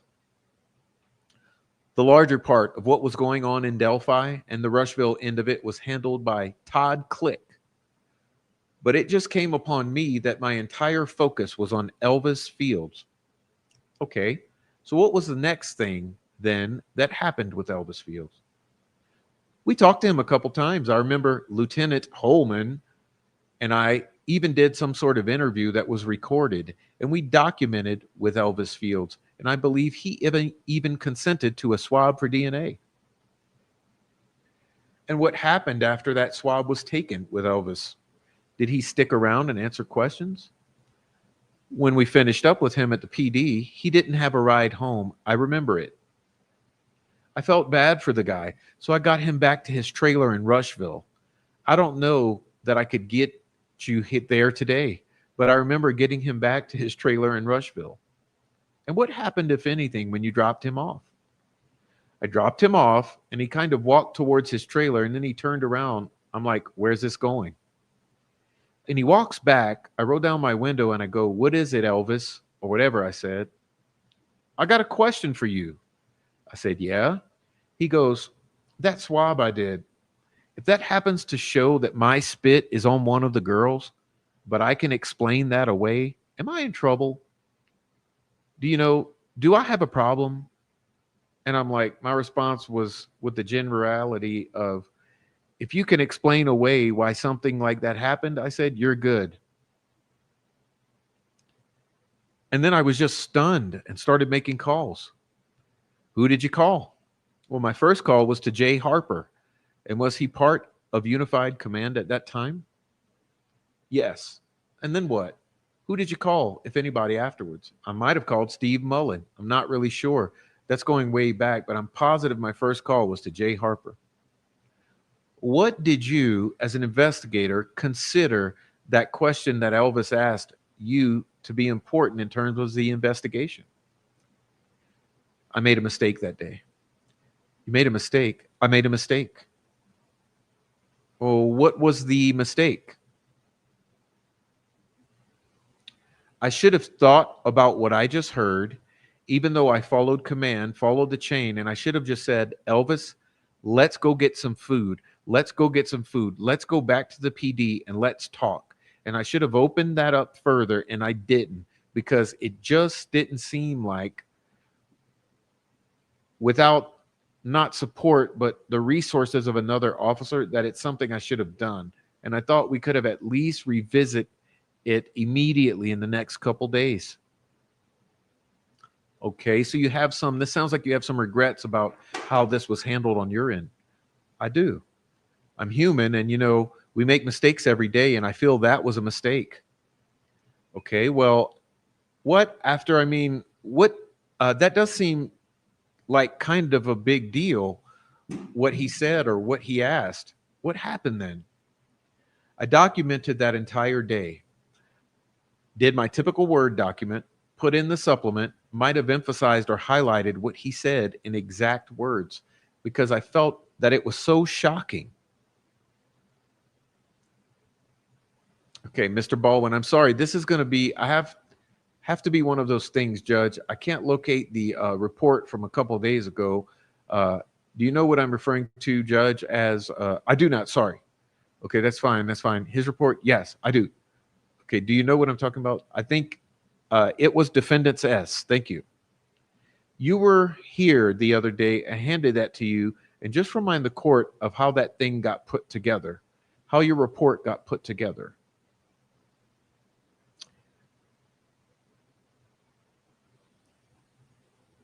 I'm going to hand you Exhibit ZZ. Just take a look at that and tell me what it is. Have you had a chance to review that? Yes. What is that? It's a printout of a lengthy Word document that I completed on all the aspects or ties between Rushville and Delphi. Like, what type of time frame are we talking about to put something like that together? Is it days, weeks, months, years? This took a couple weeks to put together. It might not seem like that, but just to get all of it factually organized in the correct order. Well, I'm talking about in terms of how much time does that document span? That's probably not a great question. Like, the first entry is January. When would your last entry be? Well, this started in January 2018, the first time we met Mary Fields, and this included several months of documentation. Can you just tell the court, was there part of what this hearing is about is trying to establish whether links between different people and the murders in this case in Rushville, people from Rushville, can you talk about what links, if any, did you, Ferenczi, Click, and anybody else find that you thought linked Elvis Fields and others, perhaps to the Delphi murders? Elvis Fields and his roommate, Rod Abrams, as well as a subject down in Rushville, Johnny Messer, who's somewhat of a Vinlander wannabe recruiter.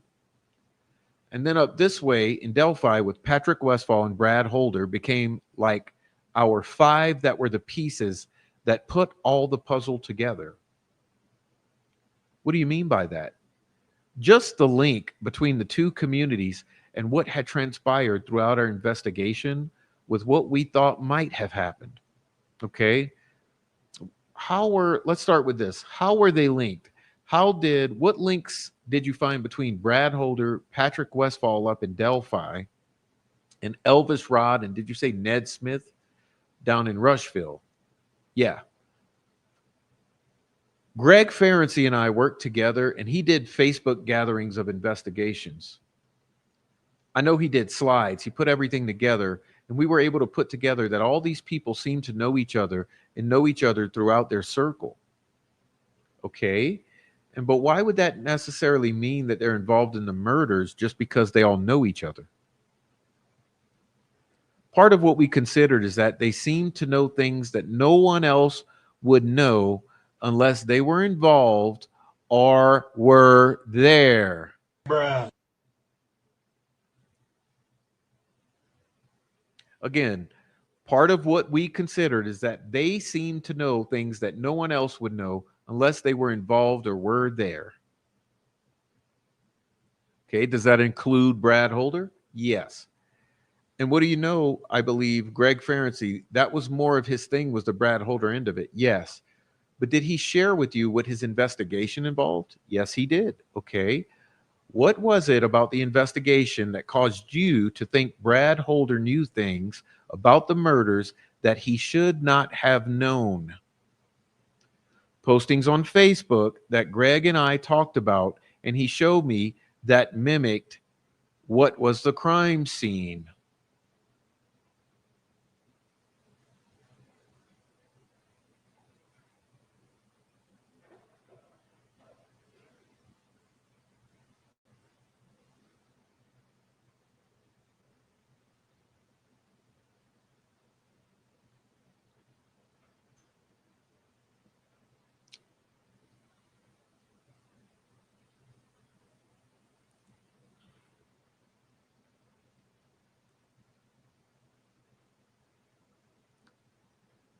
And then he goes into handing him exhibits like a photograph of Brad Holder's hand or something.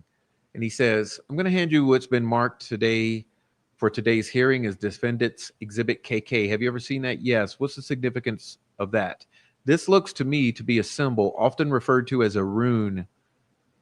Runes are on the hand of Brad Holder. Okay. And why is that indicative of the potential that he was involved in the crime?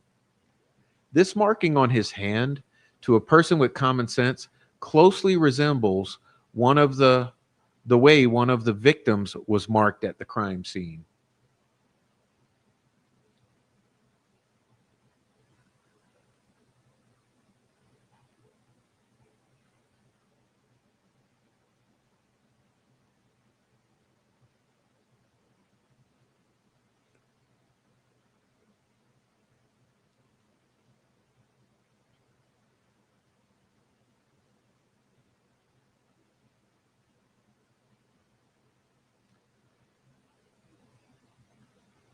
Handing you JJ, can you tell the court what that is? They're sticks on Abigail Williams.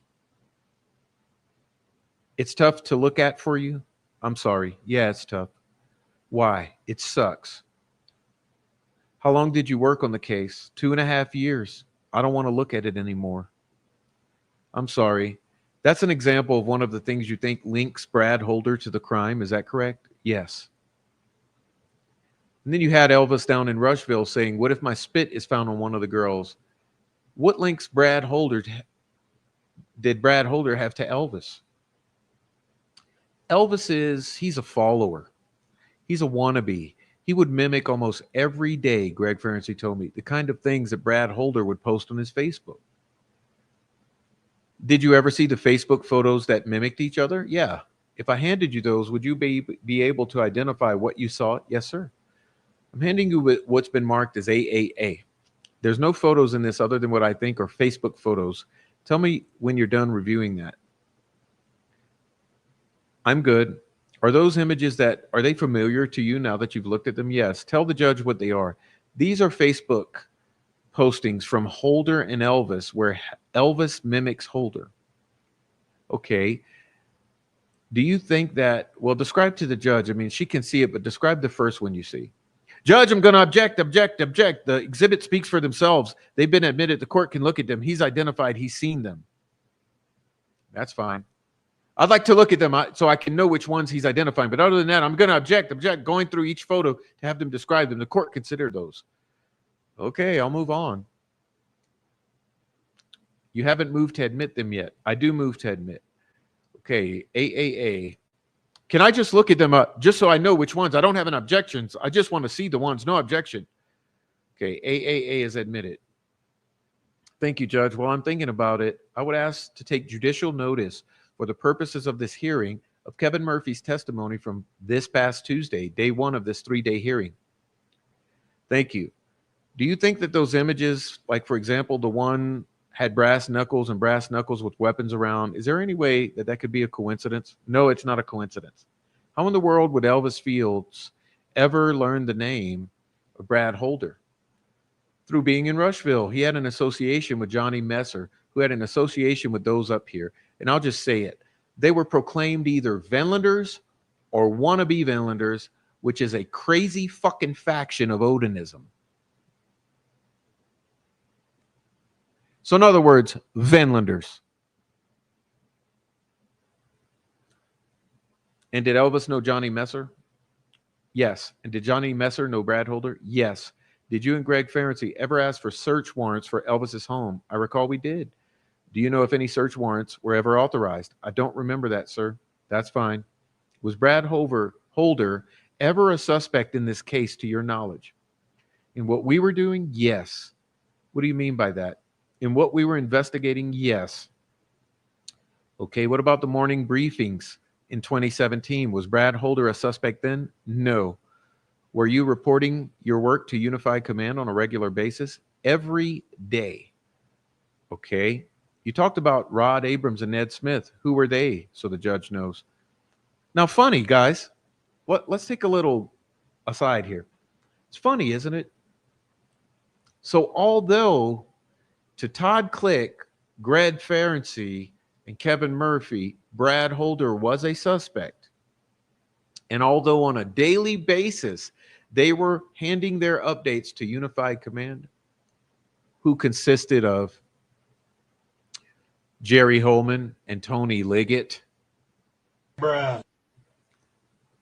Don't you find it interesting that Jerry Holman and Tony Liggett Bruh. never mentioned in one morning briefing from Unified Command Brad Holder or Johnny Messer or Elvis Fields? I mean, are you starting to smell the roses here?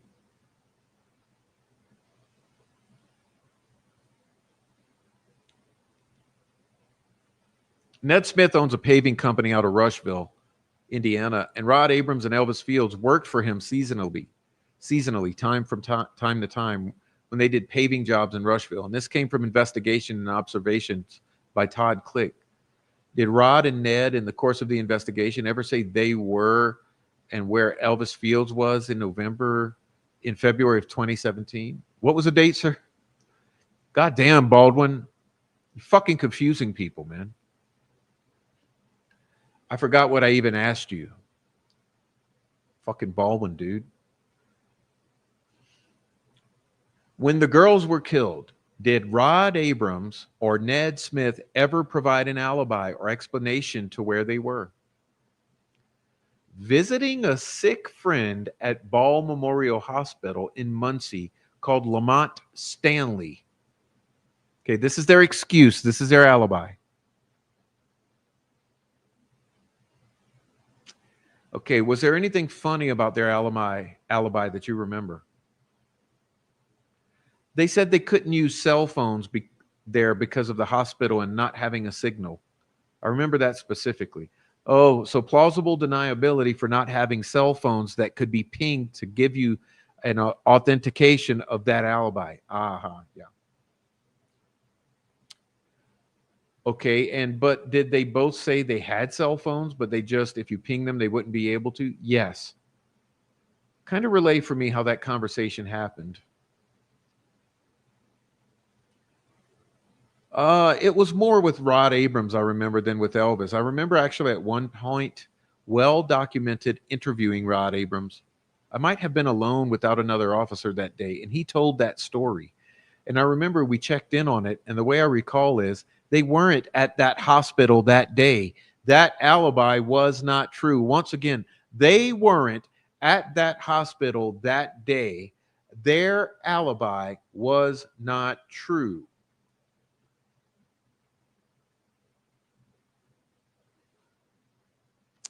Did they say that Elvis was with them, if you remember? He was. They said he was.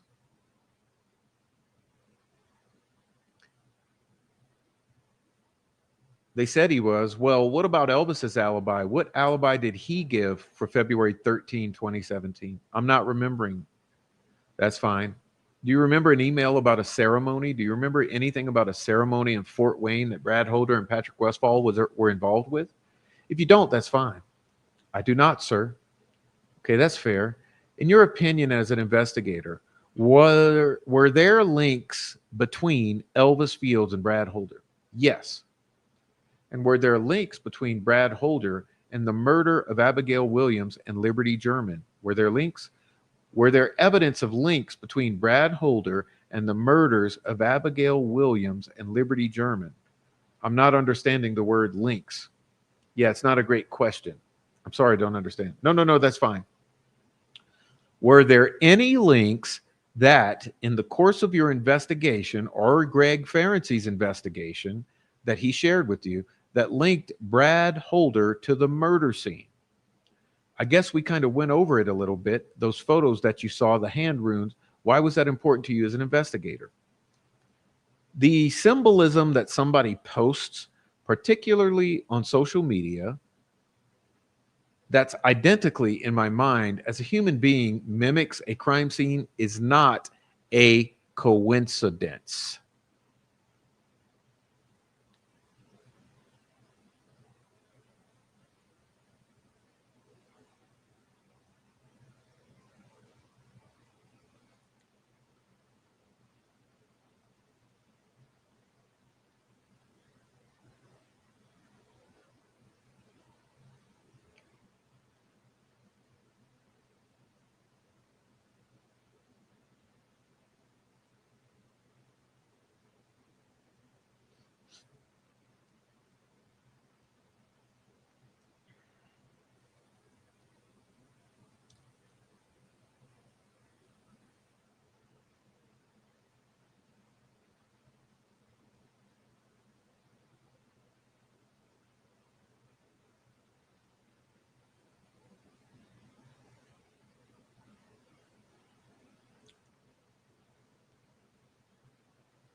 Sorry, hold on.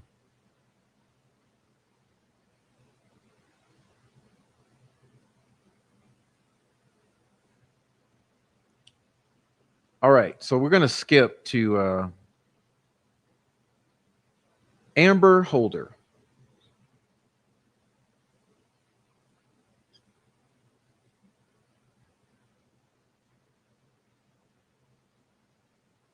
Please state your name, Amber Holder. How old are you? I'll be 31 in November. I'm bad with dates. What do you do for a living? I'm a manager at Public Storage. How long have you been doing that? Almost 2 years. Was there ever a time you were married to Brad Holder? Yes, sir. Knowing that you're bad with years, can you kind of give us a sense of when that was? Around 2018. Okay. You were actually married, is that right? Yes, sir. Did you have any children together? No. And how was a divorce? Was it acrimonious? Were you angry at everybody? Did you have a grudge against him now, or is it pleasant? It was pleasant.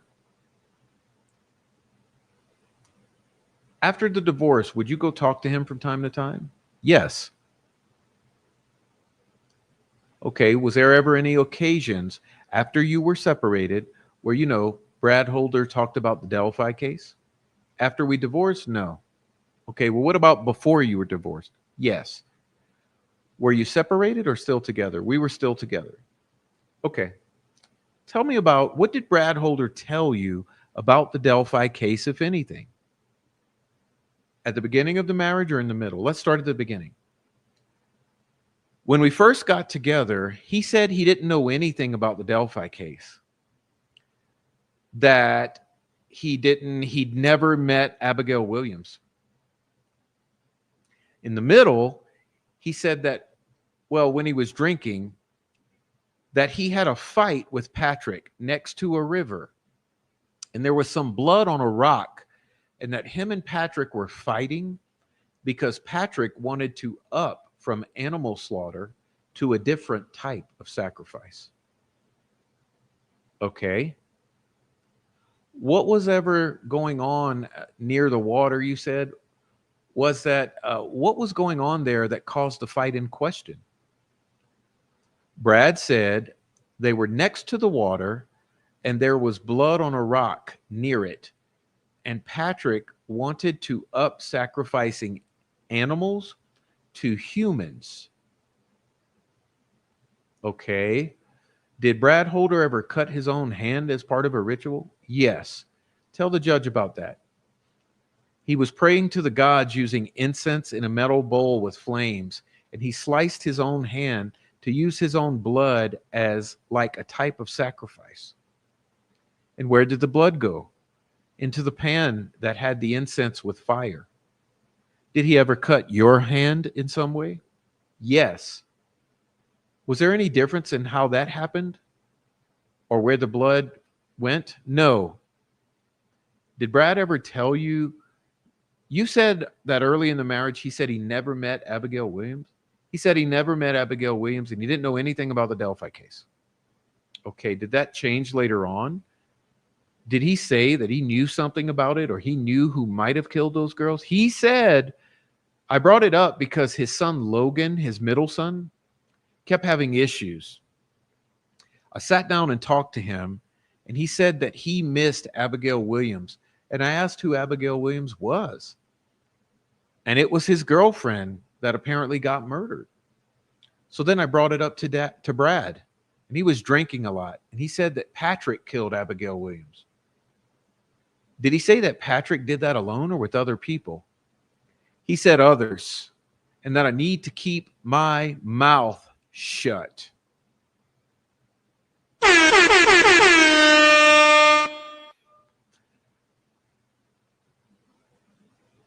And did he say why you needed to keep your mouth shut?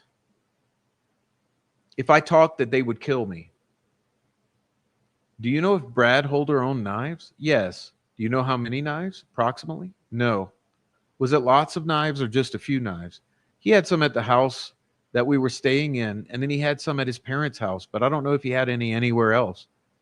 And he did make his own knives, and did he make his own knives or did he buy the knives? Do you know? I'm not sure.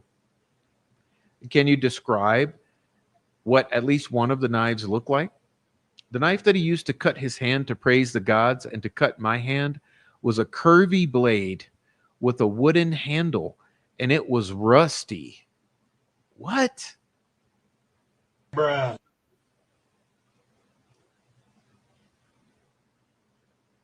And what about runes? Did Brad Holder have runes? Yes. Okay, tell me about that. They're usually made out of animal bones, usually like an antler or something. But we cut it into like small circles, and then you usually grab like a wood burner and you put your runes on it. But yes, he did have some of his own runes. And what is your religion? I follow the old Nordic gods. Okay, and what was Brad Holder's religion? When we first met, he said he followed the old Nordic gods. Found out he's supposed to be a sixth generation Christian preacher, and he decided to pick up my religion, but he was very confusing on that. Okay, did you and Brad ever pray to Odin or other gods? We pray to our gods, well, my gods. Odin is the main god, but there's no such thing as Odinist. Okay, yeah, just thank you for saying that. But you don't think, if I were to use the phrase Odinist, you don't think that's a real thing? No. Why? You can pray to one god out of all the gods, but there isn't actually an Odinist. Okay. Okay, and sorry. No, go ahead. Odin is very protective over children. So there would be no one in my religion to sacrifice children. We protect women, children, and the only time we hurt an animal is to use every part of that animal. And again, what is your religion? I follow the old Nordic gods. Old Nordic gods. Okay. Did Brad Holder ever tell you that Patrick Westfall and his crew killed the girls because one of the mothers was mixing with another race? Yes. And when did that conversation occur? That conversation occurred during the marriage. He said that Abigail Williams' mom was sleeping with a black man. Bruh. Did you ever, did Brad ever warn you about Patrick Westfall? I know we talked about that. Yes. Why did he say you should be concerned? After we got divorced and I spoke to the two police officers at my house, they asked if I could go back and get more information. I went back and said that my best friend's sister was talking about dating Patrick, and he told me to stay, told both of us to stay away from Patrick because he's very dangerous. Did he mention anything about a fire in Patrick Westfall? No, sir. Nothing you remember? Not that I remember. Okay. Did you ever see any images on Brad's phone of kind of girls on like a forest floor? Yes, sir. Tell the judge about that. I seen that Brad had multiple Facebooks, and I asked him about it, and he said that he kept forgetting the passwords and then he kept making new ones. And I asked him about a picture I saw with two women in the woods. And he says those are his friends posing as dead bodies. Okay, why did he say that there were two women posing as dead bodies in the woods? What was the purpose? He said that they were reenacting like a sacrifice, but his friends were playing and they weren't actually dead. How many of those photos did you see? Two. Again, please read line number 3 up here. Line number 3.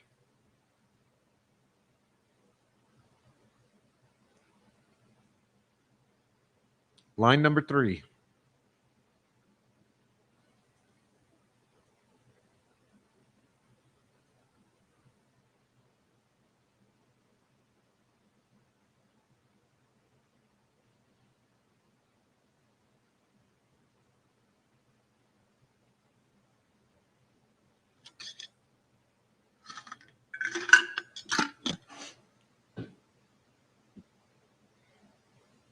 So question. If this is the reenactment of a sacrifice, what do you think this is?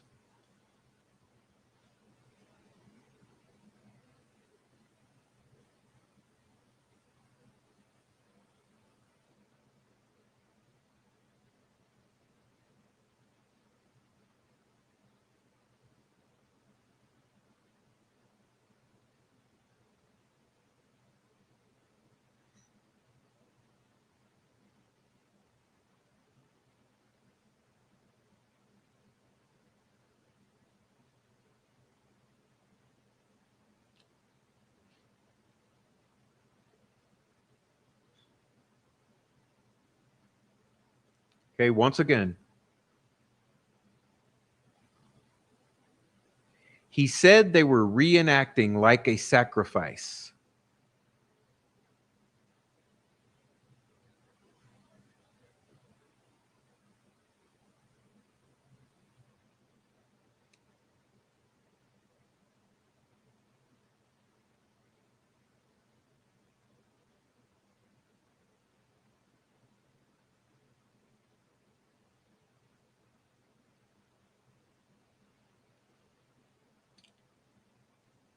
All right. Did Brad Holder ever tell you whether or not he and Patrick Westfall had sacrificed animals? Yes. And what was that answer? He said that they went hunting for deer and stuff. Okay, is that, well, hunting would be different, pardon, than sacrificing. I want to be clear. Well, hunting is kind of like a sacrifice. Okay, well, maybe I'm wrong. Sorry. Because you would use the blood in a ritual like praising the gods. Like Odin loved tobacco. You would lay a cigarette in the flames with the incense. You would also drop some type of sacrifice in there, either your blood or an animal's blood. Blood sacrifice. Hunting. Hunting.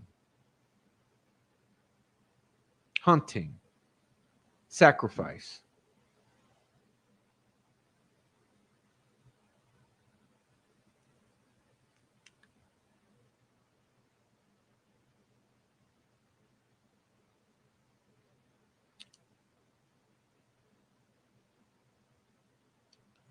All right. Todd Click. What do you do for a living? I'm currently a parole agent with the state of Indiana. And how long have you been doing that? I've been with parole since March of this year. And what did you do before that? I was a police officer with the Rushville Police Department. And how long were you there with the Rushville Police? February 6th of 2001 until December 31st of 2021. That's 20 years. 20 years. 20 years. Was there an occasion where you were part of an investigative team focused on the Delphi murders? Yes, I was. How did you get involved in that? Sometime in June of 2018, Detective Greg Ferenczi and Detective Kevin Murphy came to the Rushville Police Department to interview an individual by the name of Elvis Fields. They requested to use our interview room. They asked if I could operate the recording equipment for them. I was the head of our criminal investigations unit at the time, so I provided assistance to them. And did that kind of evolve into something more over time? After the interview, they asked me kind of what I thought about the interview. I kind of gave them a brief opinion of what I had seen. They asked me if I was familiar with Elvis Fields, and I told them that I was. So then we went back to my office and discussed Mr. Fields for a brief period of time. Okay, what then did you do? I'm sorry. What was your next kind of involvement in the investigation? I believe it was in August of 2018. Detective Ferenczi called me and said that a lady by the name of Mary Jacobs had made some recordings of a conversation that she had with her sister and asked if I would go and pick up that digital recorder and provide him with the recording. Okay. And then it was about a week or two later, Detective Ferenczi called me and said that Mary Abrams had made another recording with her brother, Elvis Fields. And he asked if I could go get it and get that recording and provide it to him. Okay, so what's your next memory about your involvement in the investigation? Line number 10.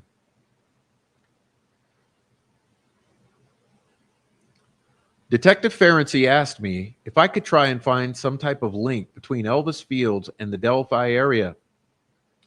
I searched through the Rushville Police Department's database, trying to see if there might be any correlation between Mr. Fields and Delphi. I originally contacted Detective Ferenczi and told him that I was initially unable to come up with any type of connection between Elvis Fields and Delphi. It was at that time that Detective Ferenczi told me that a subject by the name of Brad Holder and a subject by the name of Patrick Westfall were possible suspects in the homicides. And they, Detective Ferenczi, asked if I would review their Facebook pages to see if I might find anything that might be of a Rushville link. So I did that. What'd you find? I initially did not find anything on Mr. Westfall's Facebook page. Then when I was scrolling through a Facebook page of Brad Holder, I found a photograph of approximately 6 individuals wearing Vinlanders t-shirts. And one of those individuals I immediately recognized as Johnny Messer, and that Johnny Messer was from Rushville. Okay, then what then did that cause you to do, if anything? At that point, I had known from previous dealings that Johnny Messer's uncle was a man by the name of Billy Messer, and that Billy Messer and Elvis Fields briefly lived together for a period of time. And then I relayed that information to Detective Ferenczi. Then what happened? It was at that point that Detective Ferenczi and Detective Murphy decided that they were going to come to Rushville to try and interview Mr. Johnny Messer. Okay, did you find whether or not Elvis and Johnny Messer knew each other? We eventually did through interview and interrogations. Did Johnny say that he knew Elvis and vice versa? Initially, Johnny denied knowing Elvis Fields, but then in subsequent interviews, he did admit that he did know Elvis, and he used to take firewood and beer and cigarettes and some groceries over to their house periodically. So Johnny would bring Billy Messer and Elvis Fields firewood, beer, cigarettes, groceries over there from time to time. Okay. I think where you left off was they wanted to interview Johnny Messer. Who was they? That would have been Detective Murphy and Detective Farrington. What happened of significance, if anything, with that interview? They interviewed him. They interviewed him about his involvement with the Vinlander group. He, or I should say Johnny Messer, initially said that he was part of the group, but he was not real big into the Odinism aspect, and that he knew Patrick Westphal fairly well, but he was not real familiar with Brad Holder. Okay, and was Patrick Westphal, did they ask him whether he helped recruit for the Vinlanders? Was he part of that conversation? Yeah, we did ask him if he had done any type of recruiting for the Vinlander group, and he denied that he was any type of recruiter for the group. Okay, did you investigate whether his claims that he was not a recruiter were accurate? Yes, I did. And what did you find out? Johnny had spoken with several people from Rushville about the Vinlander group, and I found 3 specific individuals that he actively tried to recruit to join the organization.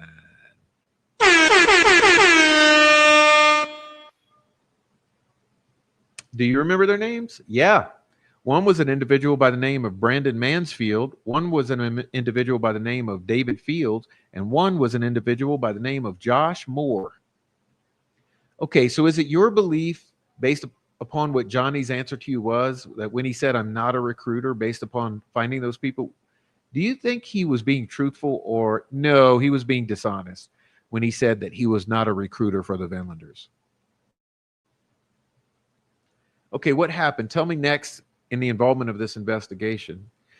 Okay, eventually we conducted an interview with Elvis Fields and Ned Smith. Okay, and what, if anything, did you learn that was of note from those interviews? I specifically asked Mr. Fields about some of the incriminating statements that he had made to his sister. He denied ever making those statements, denied knowing Johnny Messer, denied knowing Brad Holder, and denied knowing Patrick Westphal. Did he ever tell you, he being Elvis, that, quote, I don't know Brad Holder, but I follow him on Facebook? Or, quote, he follows me on Facebook? Was there anything like that? There was no conversation like that was said to me. No.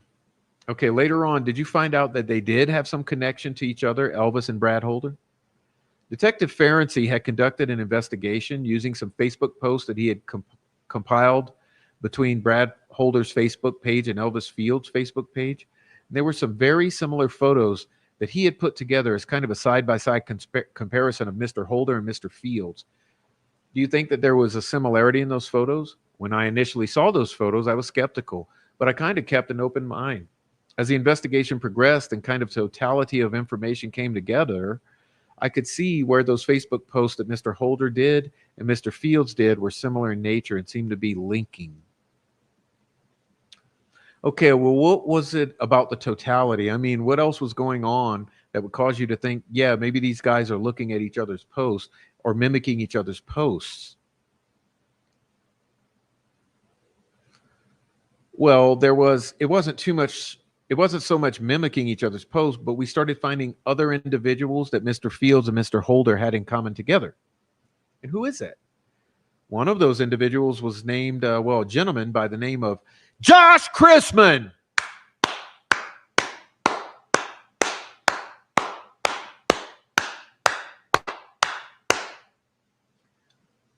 Sorry, I got a little excited.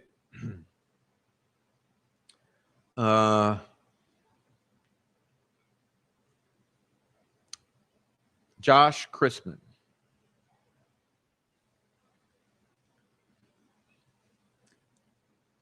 Mr. Chrisman was originally a member of an organization called Sons of Odin. Sons of Odin.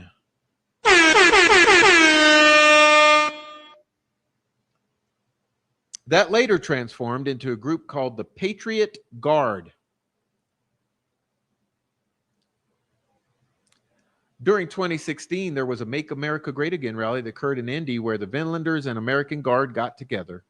They said that they were there providing security because there were supposed to be some Antifa groups that were supposed to be there at the rally. After the rally, the Vinlander group and the American Guard group all went back to a house owned by a gentleman by the name of Mickey McGinley. Mickey McGinley. Mickey McGinley.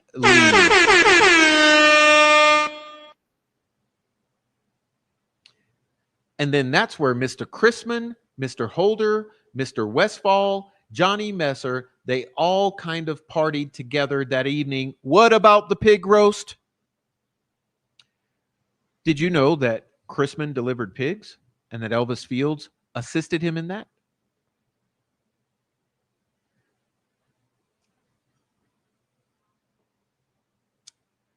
You said Chrisman was also connected not just to Brad Holder, but also to Elvis Fields. That's correct. What's that connection? Okay, so Elvis would do some side work.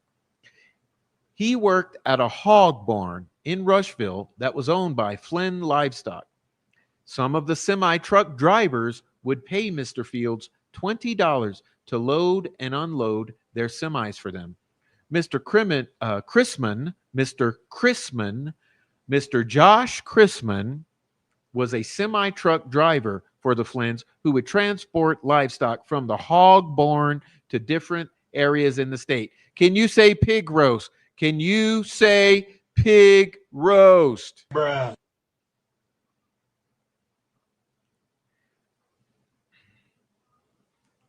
And how did Elvis get connected with that, or why do you think that? Well, through interviews with people that worked at the hog barn, and also an interview later with Johnny Messer, we learned that Elvis would specifically load and unload hogs for Mr. Josh Chrisman and would sometimes go on deliveries with him, delivering the hogs. And where did these deliveries go? Some of these deliveries were to Whiteman Pig Farm in Indiana. Packers. Sorry, got stuck. Packers. Bruh. To Whiteman Pig Farm in Indiana. Packers here in Delphi. And then another location was the Tyson plant in Logansport. The Tyson plant in Logansport. I mean, I hope everyone's paying attention tonight.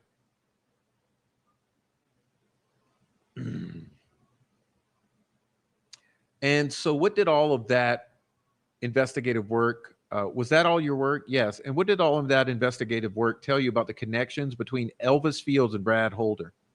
Well, there was a common denominator between the two of them, and that was Mr. Josh Chrisman. And but also Johnny Messer. He was also a common denominator, right? Yes, that is correct. Okay, and how would it be that based on your investigation, Elvis would get up to Delphi if he did? Well, I had learned through an interview with another person that worked at the hog barn. He told me that Elvis would sometimes go on these deliveries to Delphi with Mr. Chrisman and another semi-driver by the name of Douglas Ed Hunt. Through the course of my investigation, also, that individual also said that Mr. Chrisman had a girlfriend that lived in the Delphi, Lafayette area.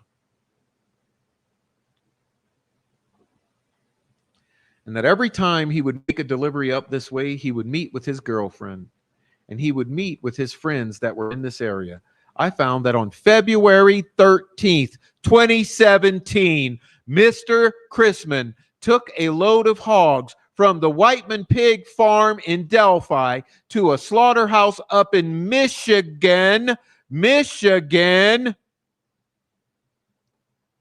called Abbey Land. That's right, Abbey Land. That's right, Abbey Land.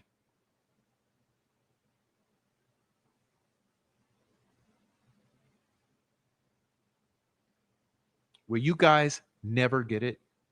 Never get it?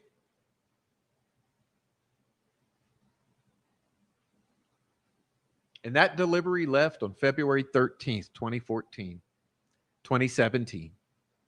However, he did not make that delivery to Abbey Land until February 14th, 2017.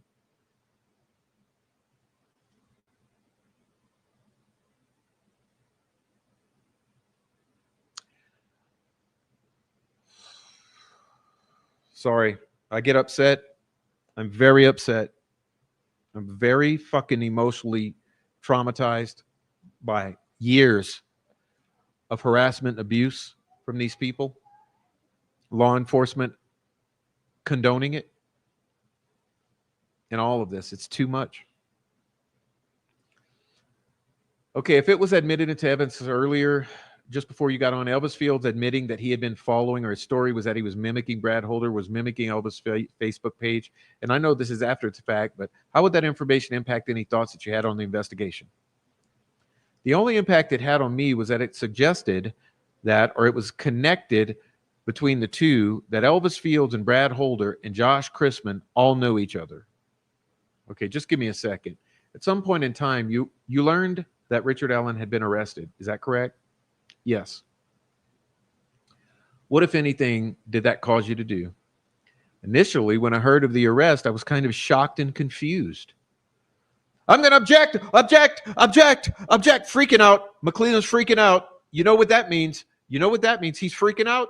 Every time he freaks out, you get the highlighter out and you highlight.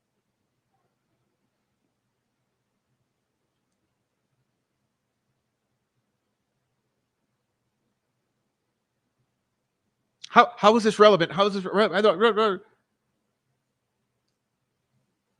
Well, apparently we're not playing nice here. But what goes on here is you're going to find out.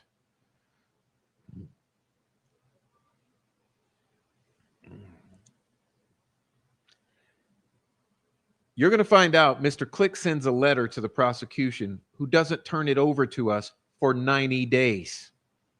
And I think this relevant to, us not getting information goes towards third-party suspect. That's right. So the letter from Todd Click, who's raising these alarm bells to McClellan, doesn't get to the defense until they ask for it 90 days later. Hey, does that sound familiar? How many of you actually paid any fucking attention whatsoever to Reese Davis's whole conundrum with sending letters about Ron Logan and Kagan Klein confessing to having involvement in this murder in some way? All the letters, the 3 letters that Reese Dave, I'm so upset, I'm stuttering. The 3 letters that Reese Davis sent, and within those letters were other letters. So he claims it's 6, 7 letters that he sends to McClellan, right? So he sends to McClellan. Once again, McClellan totally ignores it. Understand? When asked to produce him, he only produces 2 of the letters.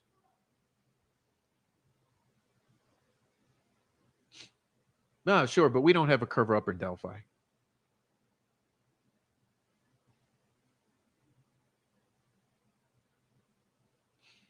Sorry, I'm almost through it, and I'm sorry for yelling.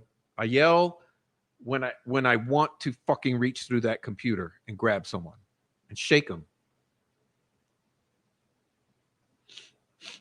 As a matter of fact,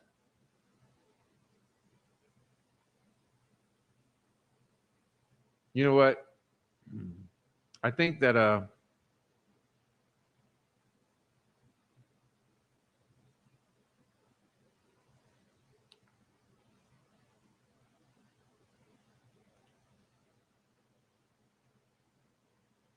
okay, let me. Mr. Click, when you interviewed Taylor Hornady, isn't it true she said just up there, not up there in Delphi? No, I'm sorry. Wrong one.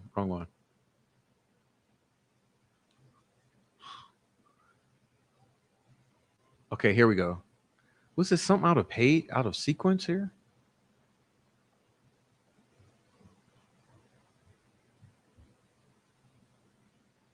Oh, here we go. Did you ever interview Taylor Hornady? Yes, I did. Was there any significance about her testimony or her statement related to this crime? I guess, could you be more specific? Yeah, it's a terrible question. I'll move on. What was the substance of the interview related to Johnny Messer, his involvement in Delphi, if any? It was mainly our testimony through the interview with Taylor Hornady, we were basically able to learn a better timeline of Johnny's involvement with the Vinlander group. And we were able to determine some of the other crimes that Mr. Messer had been involved in. Were you part of an interview where she talked about Johnny being up there in Delphi during February 13th and 14th of 2017? Yeah, Taylor did indicate that she believed Johnny Messer was up in the Delphi area around Valentine's Day of 2017. You know, the day before and after the murder of the girls. And did she talk about the condition of her vehicle when she came back? She said there was some type of red substance that was found on the side of her vehicle that she believed was blood. She originally thought he may have struck a possum or something along those lines. But that was after she had been up visiting Brad Holder and Patrick Westfall in Delphi the weekend that the girls, or the days that the girls were killed. That is correct. Okay.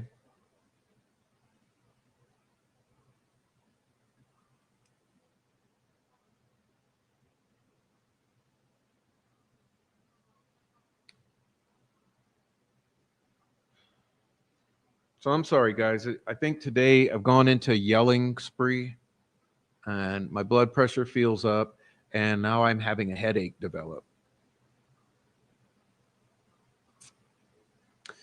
I think that I've just worked myself into a rage, and it's sad because when I say that the entire Delphi community has been traumatized, I truly do mean it. I truly do mean it. At least all of the innocent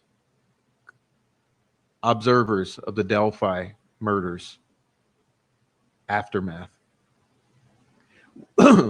We've all been traumatized heavily. Now,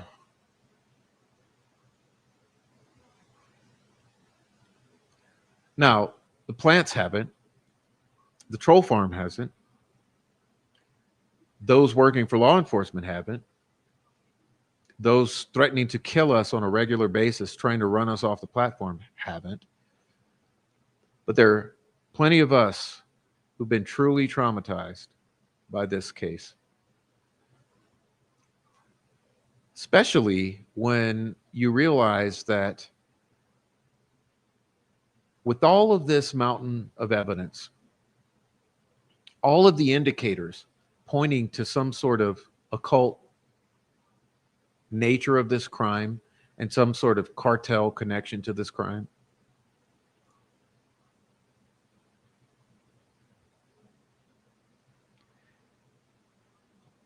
it's easy to forget the other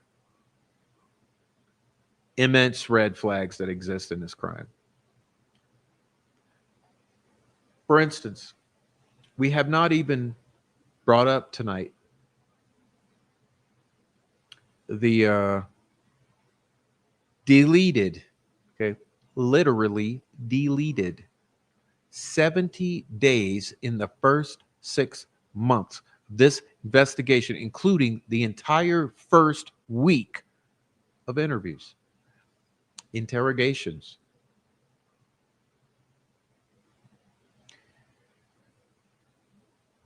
We have not even mentioned yet the missing and untested fingerprints and DNA and footprints.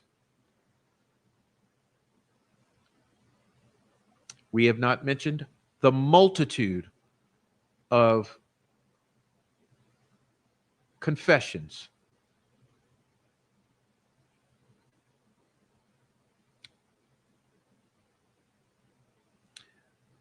We've barely touched upon or scratched the surface of the obviously falsified digital evidence, the faked digital evidence, like this.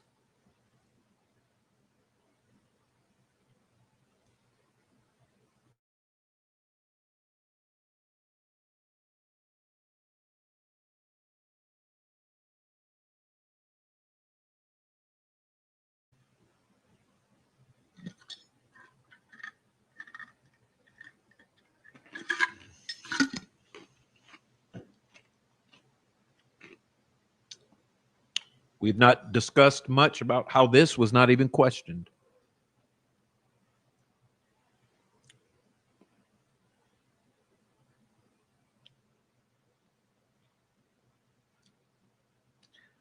How this type of tableau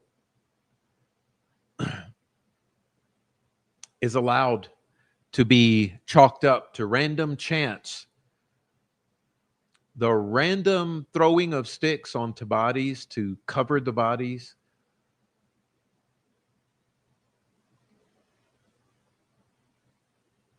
By a sex-crazed lone wolf killer, bridge guy Richard Allen, where there were hundreds of thousands of leaves nearby that could have easily been thrown on these bodies to cover the bodies. Oh, and you had a forest that was completely devoid of leaves. And you had a forest floor that was completely brown. And you had bodies that were literally pasty white. Bloodless.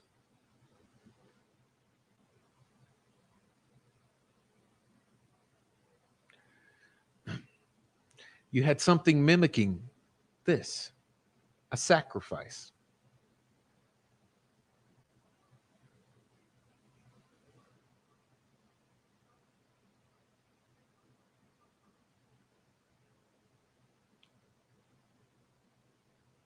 That's right. Not a single defensive wound whatsoever.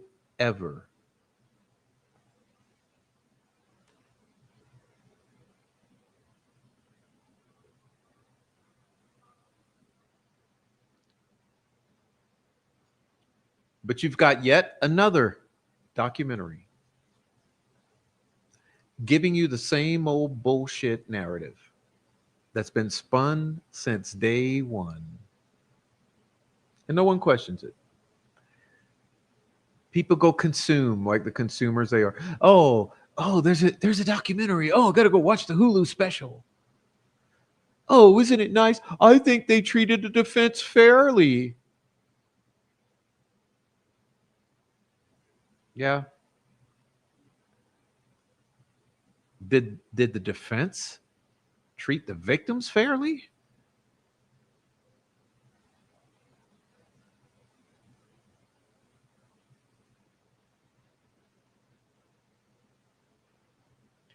We haven't even discussed yet the pervasive nature of the 213 signature at the crime scene and by multiple individuals who have been suspected of having involvement in both the murders and the cover-up.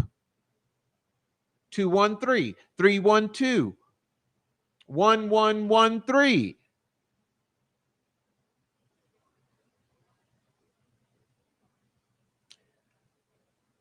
We've not even really done much more than allude to the fact that the family has been completely inconsistent since day one, including what time you dropped them off, what they were wearing, what they were doing the day before, who was doing this, who was doing that, what they ate, where they went, who called who, why you didn't pick up the phone, why'd you wash the nothing.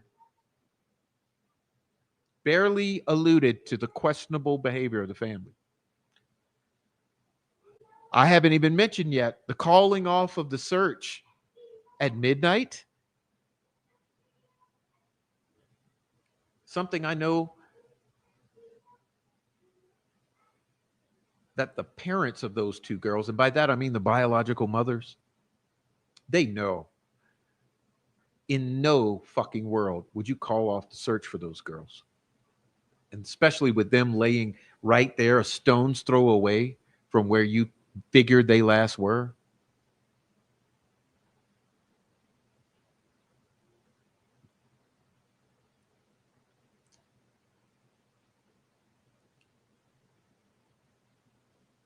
But no, you see, no, look at this. We're not going to question.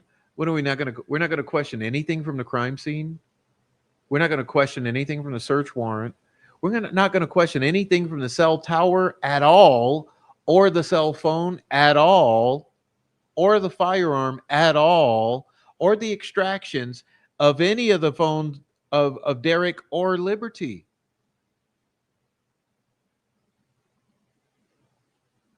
And of course, we're not going to question that Harvest Store video, whatever the hell that is.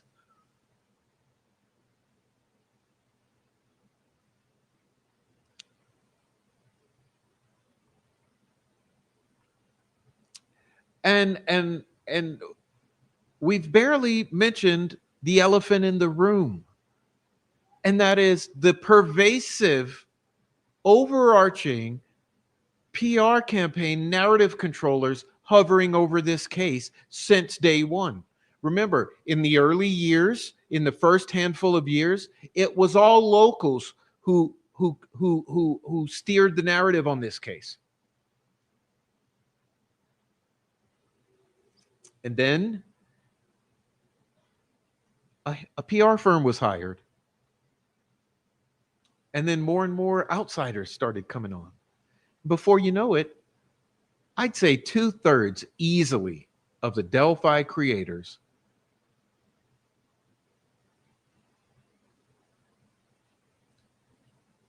working for the wrong reasons. And now we've come full circle. Ouroboros. It was our job to help law enforcement, and we threatened to kill other YouTubers. We threatened to kill Richard Allen. We put a hit out on Richard Allen, and Becky Patty said, "Hey, I don't want him dead just yet. I want him to suffer a little first."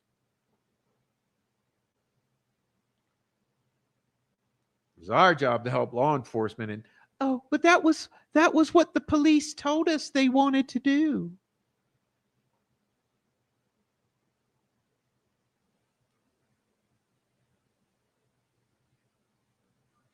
And remember the backlash I got. Okay, remember the fucking backlash I got when I said that this thing right here, something was wrong with it. Remember the backlash I got when I said something is wrong with this.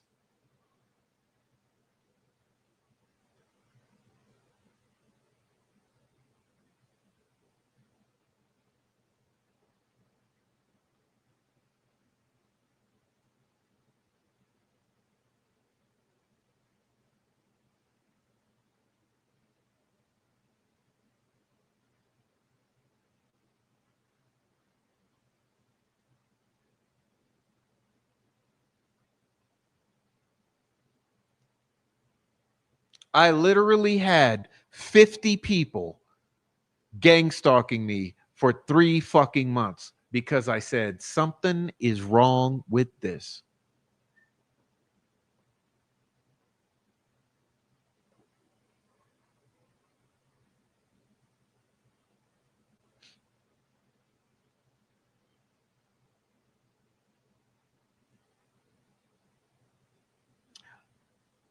I mean,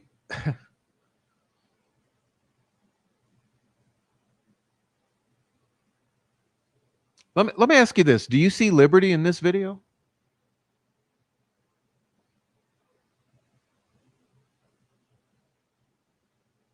Do you see Liberty in this video? Oh, have we forgotten about the whisper? Who's whispering in the video? Go listen to my audio breakdowns. Let's see.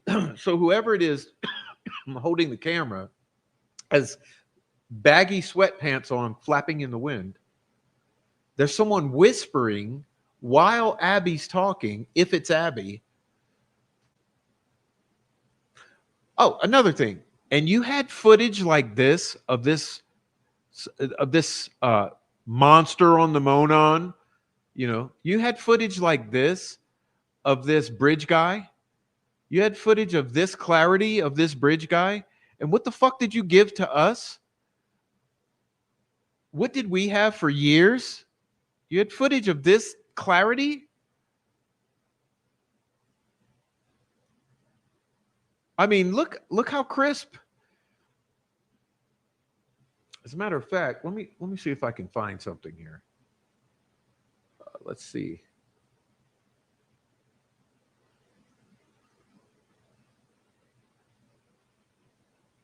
Like for real.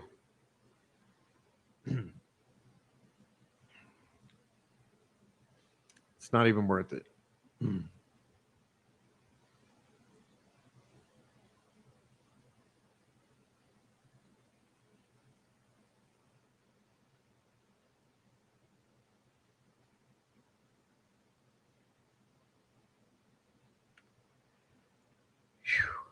So I don't know what else to say.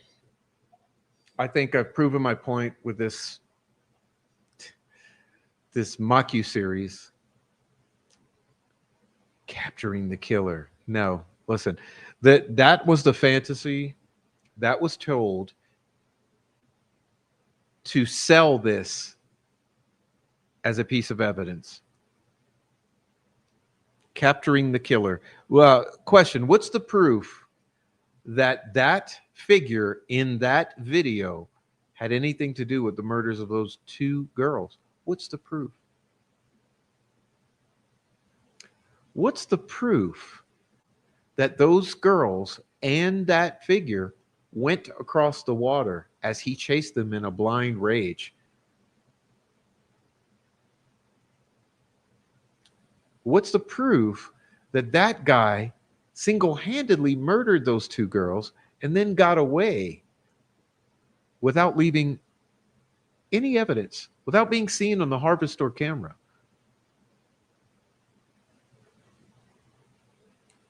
What's the proof? But the thesis here is that we know Bridge Guy killed the girls, and we know that Richard Allen is Bridge Guy. Therefore, Richard Allen killed the girls. Really?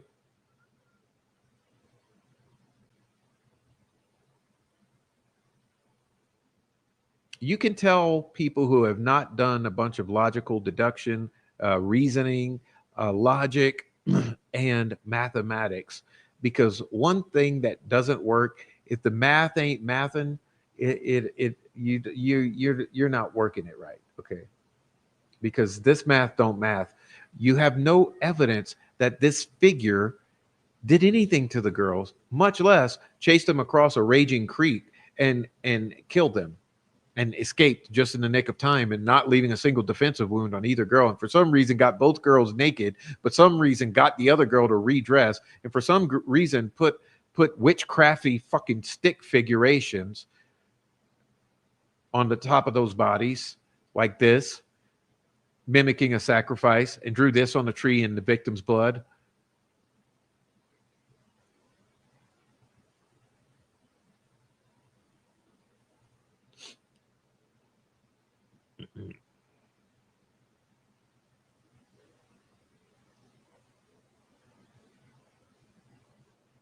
Even Kevin Murphy said they always thought it was 2 to 3 to 5 or 6. In other words, a handful of individuals had to have done this.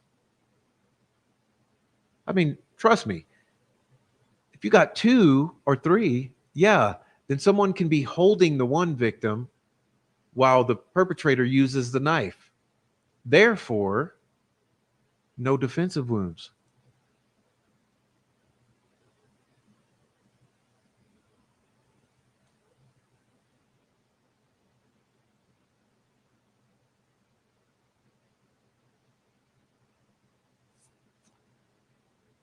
Nothing connects Richard Allen to these murders other than himself saying he was there earlier in the day, much earlier in the day. That's the only thing. The bullet,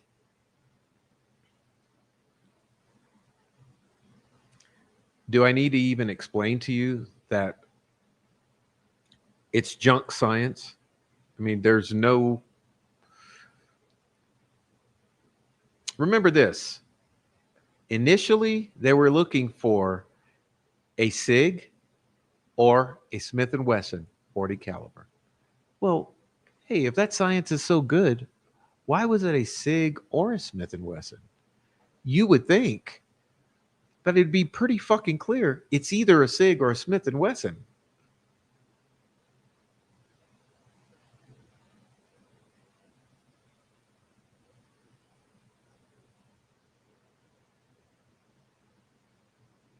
The bullet's junk science. Miss me with it.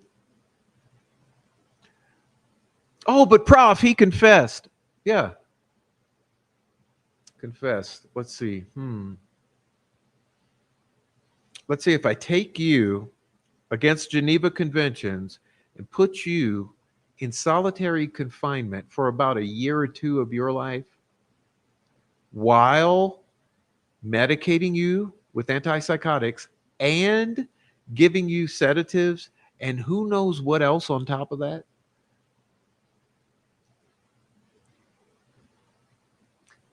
You're starving yourself. You're banging your head against an iron door and the brick walls. And then you're being forcibly injected with Haldol. On top of that, disregarding your body weight.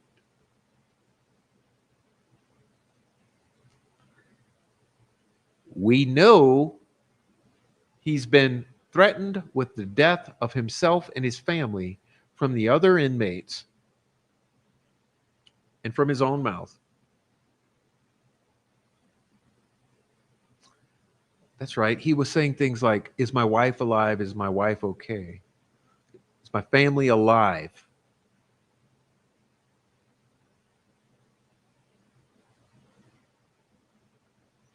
So yeah, I think it'd be kind of possible that someone might get into a delusionary state, especially if you got a couple 300-pound jack dudes standing over you with Odin patches and tattoos on their face saying, you better fucking call your wife and confess right now or your daughters are dead. Your daughter's dead. Or anything like that.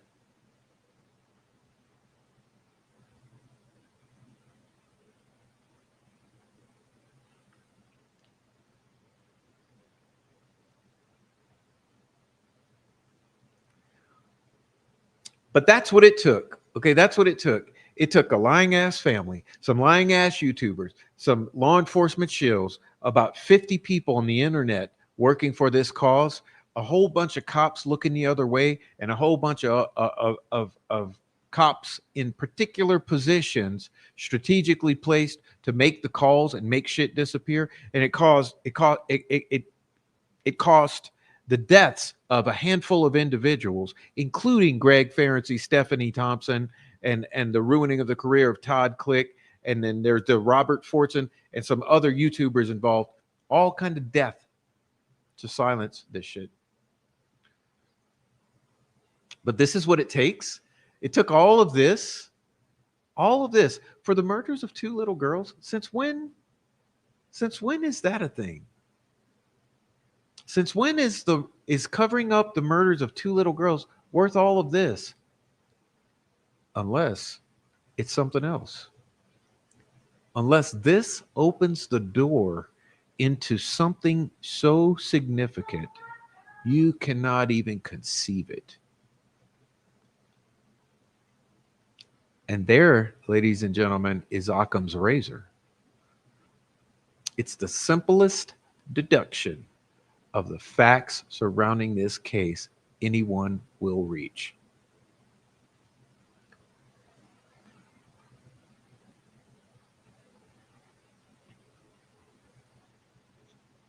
And hopefully, the second half of the show has provided a little balance or counterbalance to that piece of state propaganda which you have just been subjected to, called the Hulu docuseries Delphi, capturing their killer, the girls on the high bridge.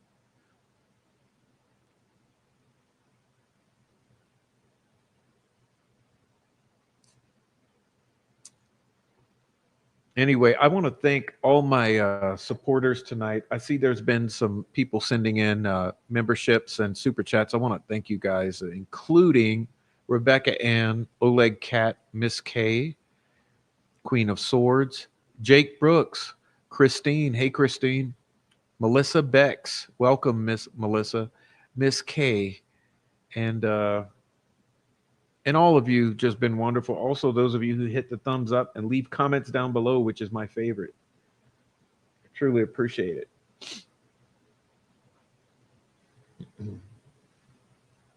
Did we reach our oh, we're 5 away with 30 seconds to go.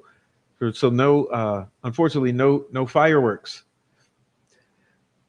But there's been plenty of fireworks on this screen tonight. I hope that you've paid attention to the things that I chose to highlight in response to this this really egregious insult to logic and intelligence that they tried to present in this documentary. Listen, basically all it was.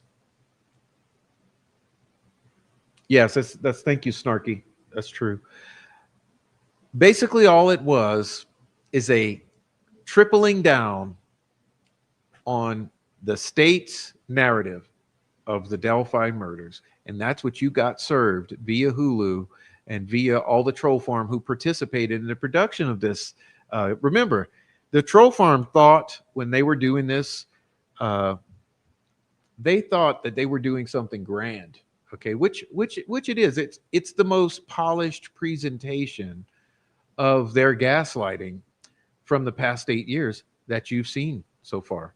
So yeah, they have accomplished something, which is a highly polished product, giving their narrative, their fairy tale theory about this crime.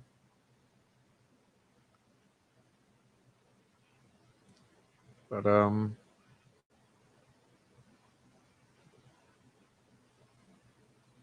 it's heartbreaking, honestly. It's I just got no words because the amount of time we've invested in this, the amount of abuse we've taken, man, it just makes life horrible. And all of my friends in this case who I speak to, everyone's upset. Okay, I got to talk to people who cry at the drop of a dime, who rage out as their heads explode in anger over this gaslighting.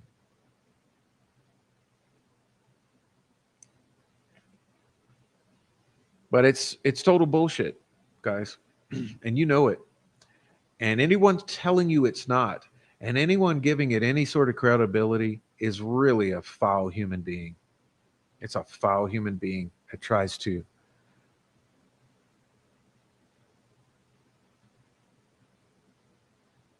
I don't know, try to lend that any credibility. It's a piece of shit. Okay, like I said, the one redeeming quality in the entire thing is the brief segment in which you all can get a small glimpse into the person that Kathy Allen is.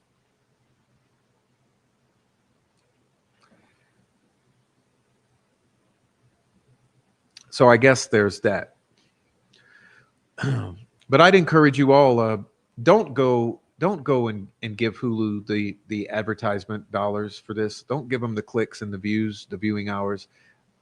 I truly never ask you to go watch anything, to not watch anything. Even with the troll farm, I don't say go watch. I don't send you to not watch them. Just like the Mean Girls, I don't say go watch their bullshit live streams. But literally on this one, don't go watch it. You're only encouraging it more. But if you happen to see it, keep in mind, okay, if you happen to see it, keep in mind that you should be looking for what it is, because every time they tell you what it is, like it's just like McClellan, every time he objects wildly, you know there's something there. Every time you see the Mean Girls on the troll farm try to absolute destroy my reputation with smearing, with gaslighting, with harassing, with striking the channel, every time they go berserk, you know there's something there. So if you happen to go watch it, take it in that you should learn what they're trying to get across. And for me, they're trying to get across the Gray Hughes narrative and nothing more, nothing less. They're trying to say, hey, this is how this happened. Trust us. And we're documentary. We're serious. It's pretty, there's pretty cinematography happening. There's heartfelt, emotional statements being given. Trust us. This is how it happened. And I'm sitting here like, really?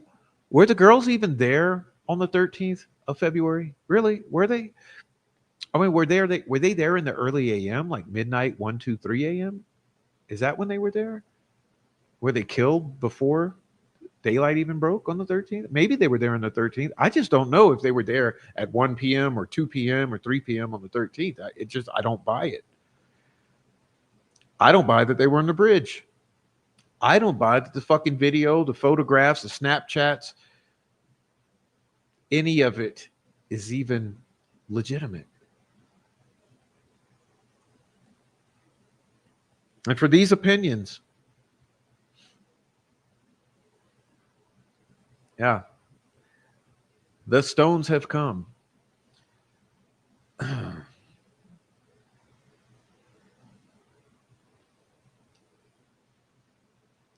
So I'll double down on my statement. Yeah, I believe they were at Wilson Bridge. I believe they got killed out there in a meth involved situation near a shack. I believe they were kept over there until they were moved overnight and planted to be found on the 14th. I think there was a pig roast or a party in the cemetery, whatever the hell you want to call it. And I think it ran from the cemetery all the way down the Mears Bottoms out there to Wilson Bridge. And I think that the fact that you can't talk about Cody, Derek, or the shack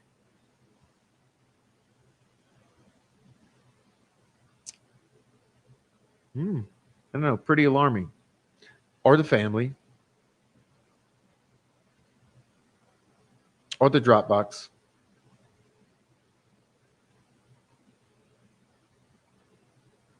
What's up, Chevy Killer? What's up, Sunflower Soul? What's up, Who's Her Daddy? Christina. Hey, another thing I got to say before I end it. And this is for the really astute observer. Now, you guys know what kind of voice I've been in Delphi. I mean, like I said, I took down more than 400 live streams, 3 hours each to 4. And 100 videos.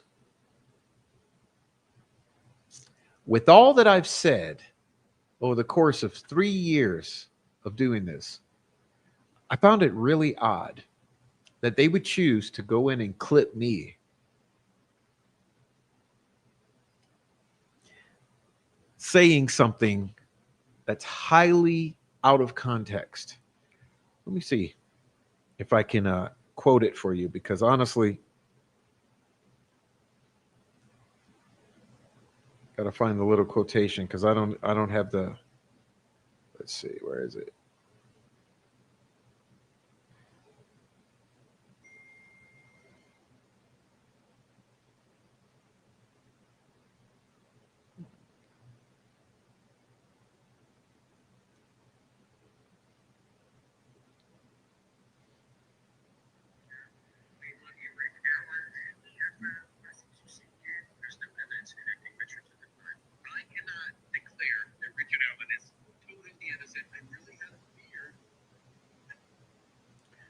Yeah, so they clip me saying, I cannot declare that Richard Allen is totally innocent.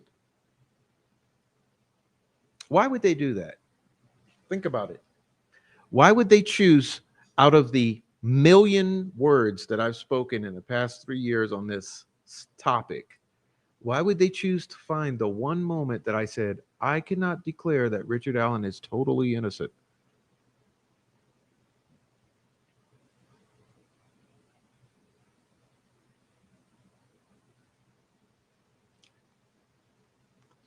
Doesn't seem in good faith, does it? Is that representative? In other words, if you were to say, what's a representative phrase from the prof regarding Delphi, wouldn't it be something like, why can we not question the family and say, and why can we not mention Derek, Cody, or the Shack? Why not go with something along those lines? Or why not go with something along the lines of this is fake. This is photoshopped.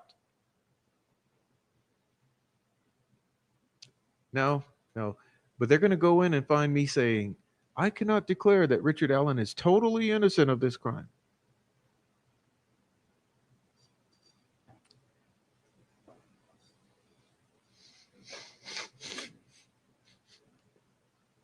So, you know,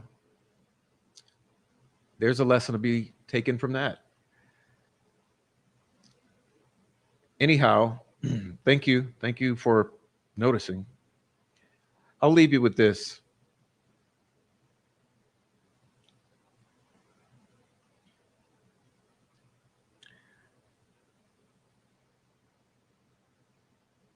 It was our job to help law enforcement.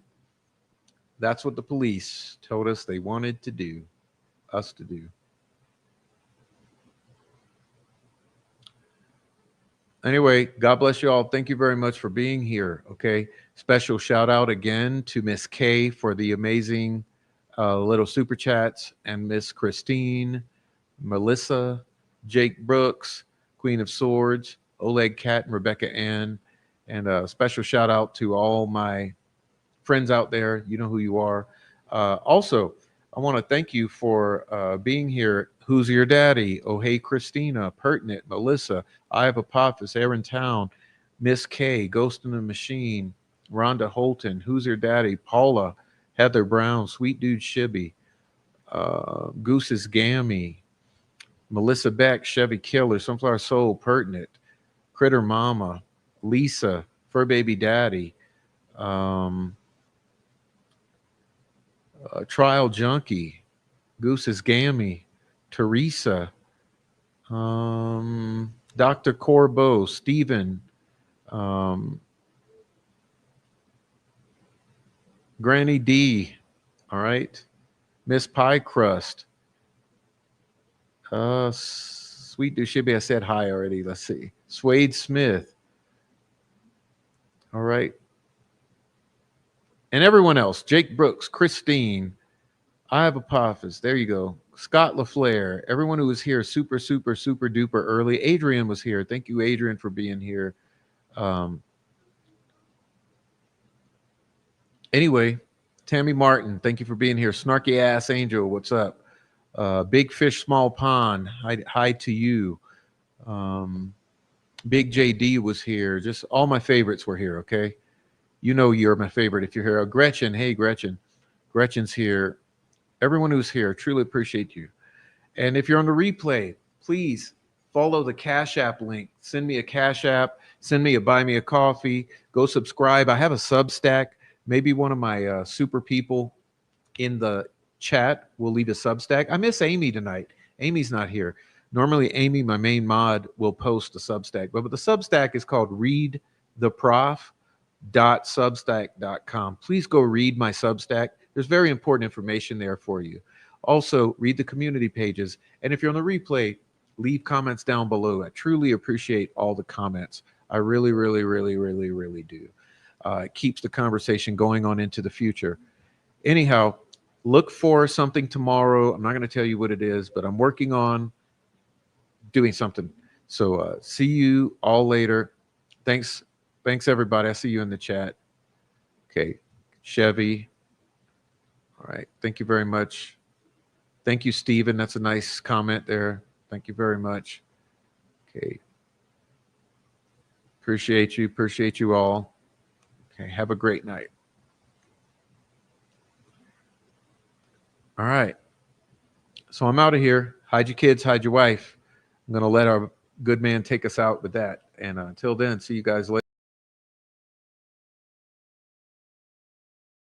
Well, obviously, we have a rapist in Lincoln Park. He's climbing in your windows. He's snatching your people up, trying to rape them. So y'all need to hide your kids, hide your wife, and hide your husband because they're raping everybody out here.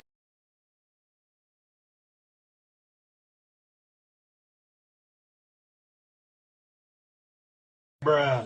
Well, obviously, we have a rapist in Lincoln Park. He's climbing in your windows. He's snatching your people up, trying to rape them. So y'all need to hide your kids, hide your wife, and hide your husband because they're raping everybody out here.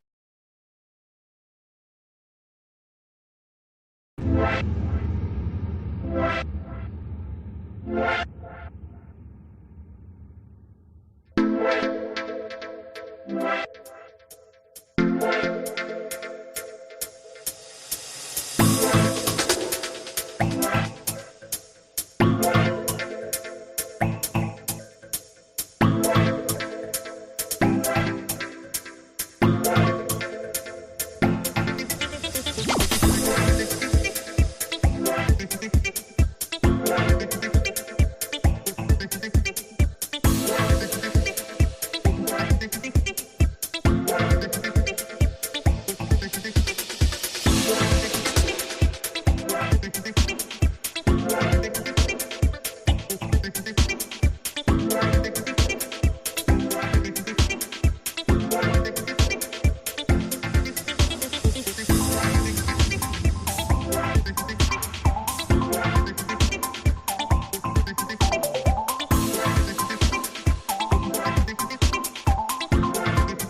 you.